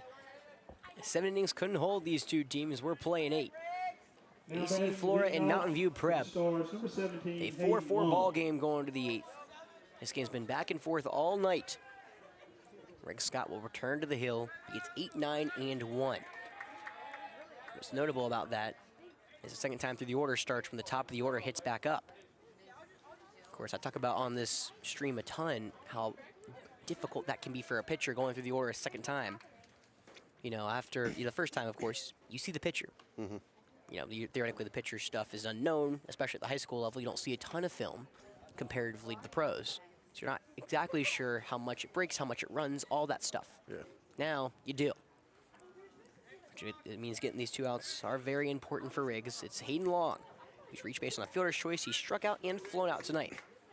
Southpaw awaits the right-hander on the hill. Corners in, first pitch on the way. Change-up call, strike one in the outside third. Riggs continues his trend of just loading up the zone. The 0-1. Fastball just off the outside of the plate. 1 ball, 1 strike here to open up the top of the 8th. Riggs will wind and deal. The pitch. Fastball low and away, ball 2. Well, if you're keeping up with us on Definite Fiction, the next time we'll be in action is on Monday. AC Flora begins their lacrosse playoffs. The 1-1, or the 2-1, excuse me, is rolled over to the right side and foul. Sorry, the scoreboard messed me up. 2-2. Yeah. In search for their first state championship on the ice. It will likely be playing against Fountain Inn. They must be newish to lacrosse because I don't think we've ever played them before. Well, considerably, they became a school 4 years ago. That checks out. Yeah, there we go. 2-2. Fastball, that one's grounded the other way. The backhand to Joe Ray. The throw onto first is offline and not in time. An infield single for Long puts the go-ahead runner on the base paths with nobody gone. That is the now second hit allowed by Rick Scott. That was almost a great play from Joe Ray. Yeah, if that was online, Now that would batting number 11, Jacoby fantastic. So now Jacoby Kelly will be up.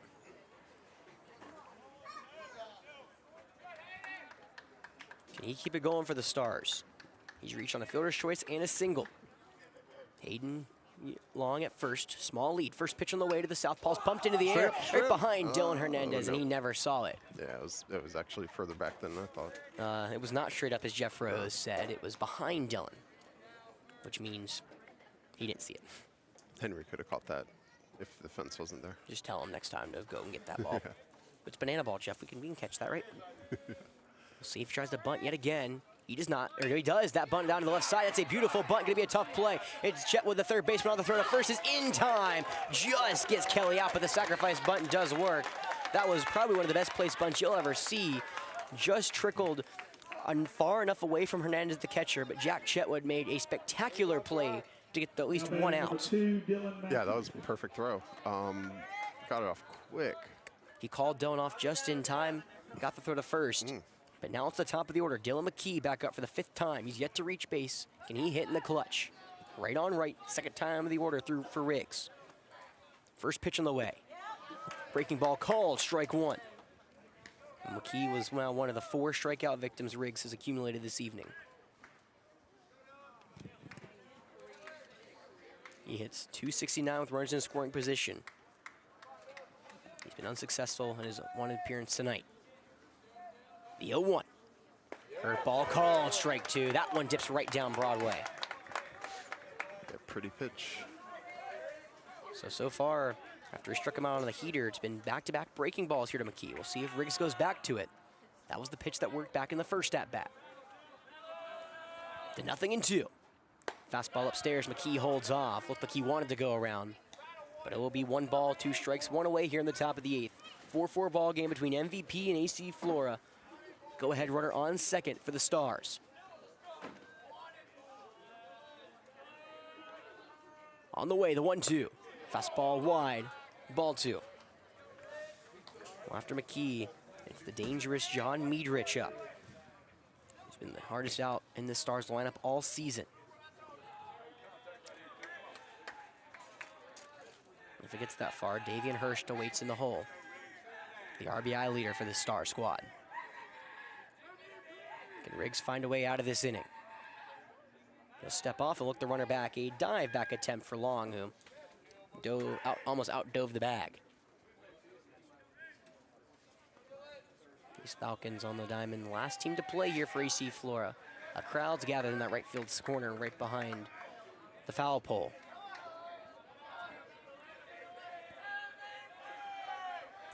The MVP dugout comes alive here this evening. The 2-2. Fastball's popped into the air. McKee stays alive.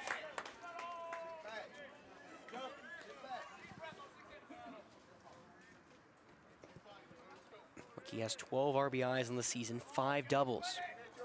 This will be the time for the top of the order to come through for the Stars. Infield shading him to the left side. The 2-2. Breaking ball, got him looking, strike 3. McKee knew it. Riggs couldn't help him. McKee was just watching, and there's 2 away. Right in the middle of the zone. Like, just broke down into it. He knew it right as that ball crossed home plate. Now batting number 1. And now Meadrich will dig into the left-handed box. He struck out looking on a pitch that was just caught the low part of the zone. He's also singled twice and walked this evening. He's been the toughest out all night. Riggs is going to pitch to him. 2 away, runner at second, 4-4 ball game here in the top of the 8th. And Riggs will step off.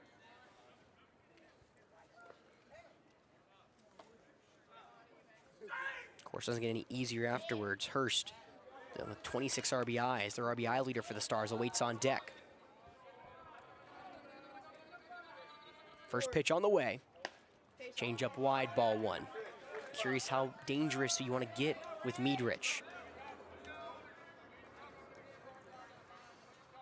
Stony Brook commit leads this team in doubles, triples, average on base percentage.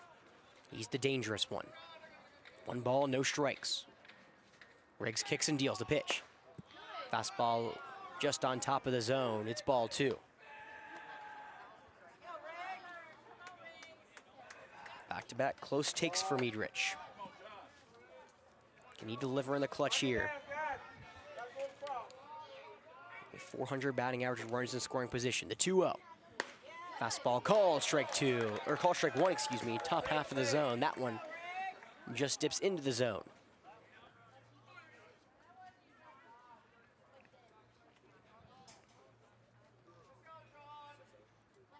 He's now 9 of his last 18. Can he deliver here? The 2-1. Curveball just missed up top for ball 3. You can hear the nervous sighs from AC Flora fans. They thought that one found the zone. Just missed upstairs. Yeah, plus the first pitch ball couldn't have been more than like half a baseball away from the 3rd pitch strike. Nice. 3 balls, 1 strike. Scott, give him a pitch to hit. On the way. Fastball's popped into the air left side. That will trickle out of play into the forestry. It looked like a fastball lower in the zone. Meadrich got under it. Because of course he did. That's how it goes. And now it's a full count with 2 away. Long at second will not be going on in motion. Of course, that is with first base being unoccupied. He cannot, well, he can, but that'd be fun. It'd be dangerous. Living on the edge will be Coach McCullough, the 2-time state champ. The payoff on the way. Curveball got him looking, strike 3. Riggs Scott gets him looking for the 2nd time tonight and keeps the go-ahead runner at second. Can AC Flora pick him up? We'll find out when we come back.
Well, here we go. AC Flora and MVP go to the bottom of the 8th.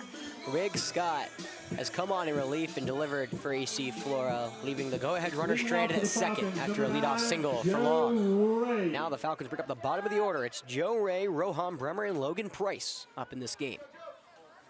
Joe Ray struck out swinging against Peacock. He got a steady diet of curveballs. How will he do in his second go-around now? The lefty will pretty much crack it out of the Falcon lineup for the second time. First pitch on the way. Curveball, and Ray stays off. Ball 1.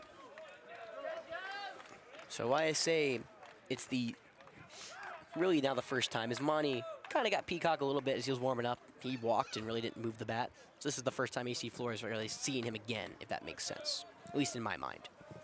The 1-0. Fastball, that's on the ground hard to Hurst. Takes a hard toss over the lip of the infield grass. And that's going to be a single for Joe Ray. You'll take it how you get it. Whew. I mean, that ball shot in the air, Jeff. Yeah, it did. Hit the, yeah, no shot at it. Yeah, hit the outfield dirt and took about a 12-foot hop over the head of the shortstop Hurst.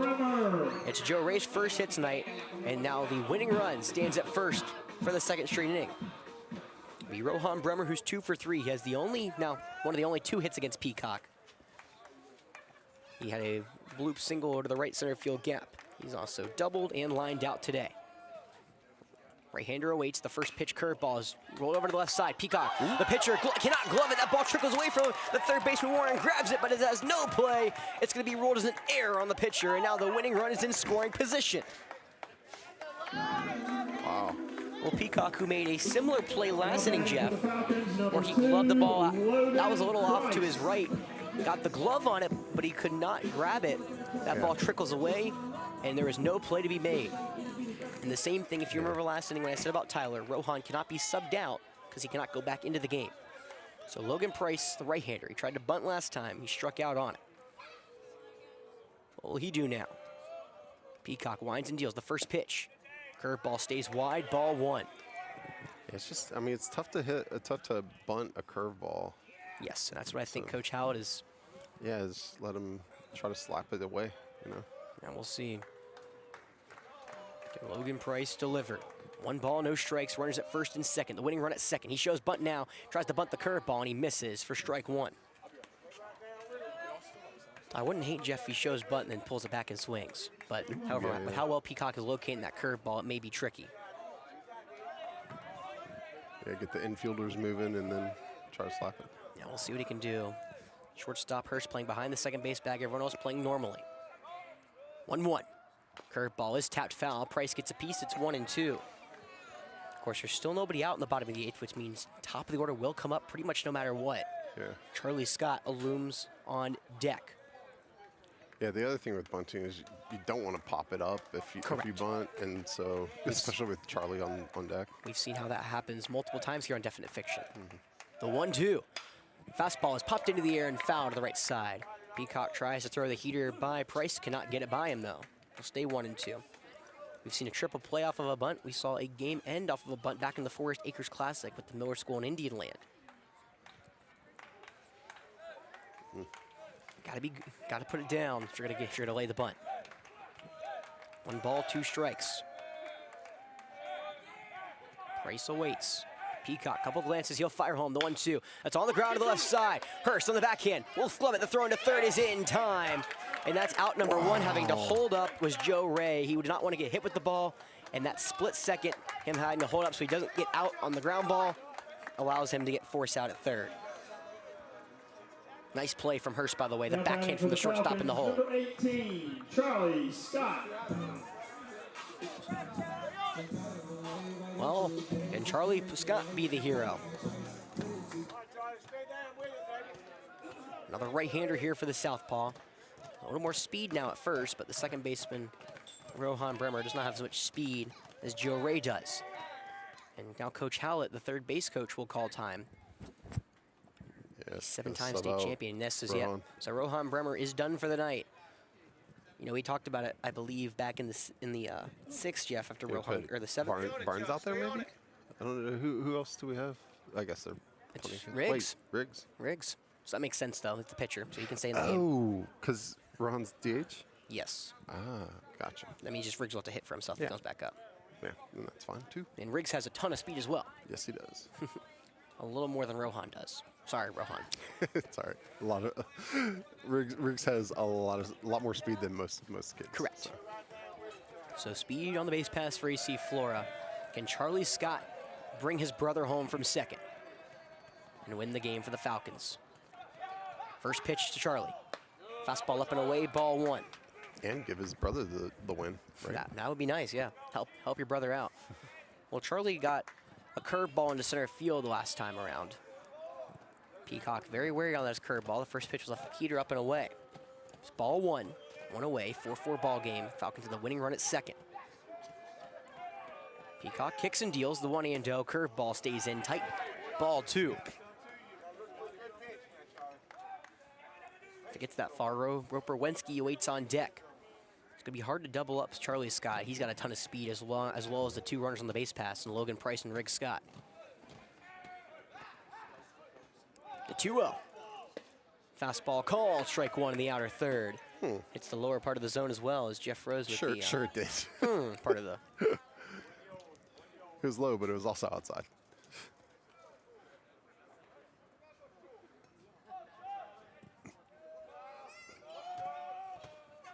The Falcon dugout will Charlie along. 2 balls, 1 strike, the pitch. Fastball called, strike 2, around the same location. Now it's 2 balls, 2 strikes. Can the leadoff hitter deliver? The RBI leader for AC Flora. Can he deliver in the clutch?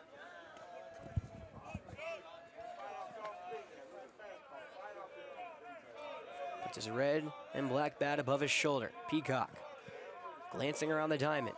Now he'll fire the 2-2. Curveball, that's on the ground to the left side. It's through the hole for a base knock. Riggs is getting waved around third. Long will come up firing, and no, Riggs will slip, and it will not be a walk-off for Charlie Scott. Yeah, he got held up by Coach Hallett. Hallett was doing the windmill. Must have held up a late stop sign, who gives Riggs a high 5. He was able to get back to the bag. Yeah. However, unbeknown to Coach Hallett, Long did slip after getting up with that ball. Yeah. Would have made it a very close play to the plate. And now can Roper Wensky deliver his second walk-off with AC Flora this season. Yeah. So, bases loaded, just 1 out, and you got Roper coming up. You definitely don't want to get a close play at the plate. Corners in, middle infield back. I mean, no, you're fine with, you have no problems with that. Yeah, obviously, my bad. Yeah. Roper's already had a career night, his first varsity homer. Can he deliver on the finish? The first pitch to the right-hander is called strike 1, breaking ball in the top half of the zone. Well, the last batter of the game will be Dylan Hernandez potentially, well, at least of the inning, no matter what. They cannot get past Dylan Hernandez. So there's no one up in the Falcon hole. It's either Roper or Dylan or 9. Peacock delivers the 0-1. Breaking ball stays inside for ball 1. 1 ball, 1 strike, 1 away now. Here in the bottom of the 8th, 4-4 ball game between MVP and AC Flora. It's been that way. It's all the way back in the 5th. Can the Falcons send them home happy?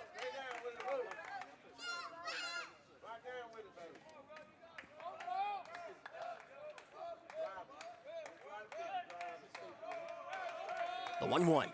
Wensky shows Bunny's gonna put that down to the right side. The suicide squeeze. Have to come home with the flip. Home is not in time. Riggs Scott scores, and Roper Wensky, a walk-off suicide squeeze, sends him home happy. Final score in 8 innings. AC Flora 5, Mountain View 4. Coach Hallett, how do you do? Jeez. The 7-time coach, state champion winning coach, Suicide squeeze. has the most dramatic play of the game. A suicide squeeze to the first base bag. Moore made a great attempt on it. It was a force out at home. He was just late, and Riggs Scott slides in safely with the winning run. Yeah, first baseman couldn't do any more. No, he did. He did exactly what he was supposed to do. Yeah. And Roper Wensky with his second walk-off this season here for the Falcons. Walks off the number 19th team in the state. Flora now 18-6, or 18-5. MVP 20-4. Of course, these teams will wrap up their seasons next week before going to the playoffs. For AC Flora, another momentum win. You get a win over a high-class team here at MVP, including, them pitching their best 2 pitchers. Got to feel good about this, Jeff. Yeah, no, it's good game. Yeah, good job pitching and then scoring by Riggs, and Yeah, it was fun baseball to watch. That's a great way to describe it. And Falcons will go for the region on Tuesday. They'll go up to York.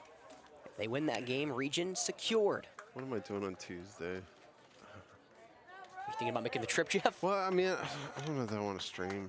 I just kind of want to go watch it. No, I wasn't planning on. I think I have to work like until 7, so I couldn't really go. But Because it's been since the championship, the 2021, that I've been up there. It's a really fun atmosphere. They like their baseball up in New York. and they're gonna have to hike it. They're gonna have to win 2 games against AC Flora to win the region.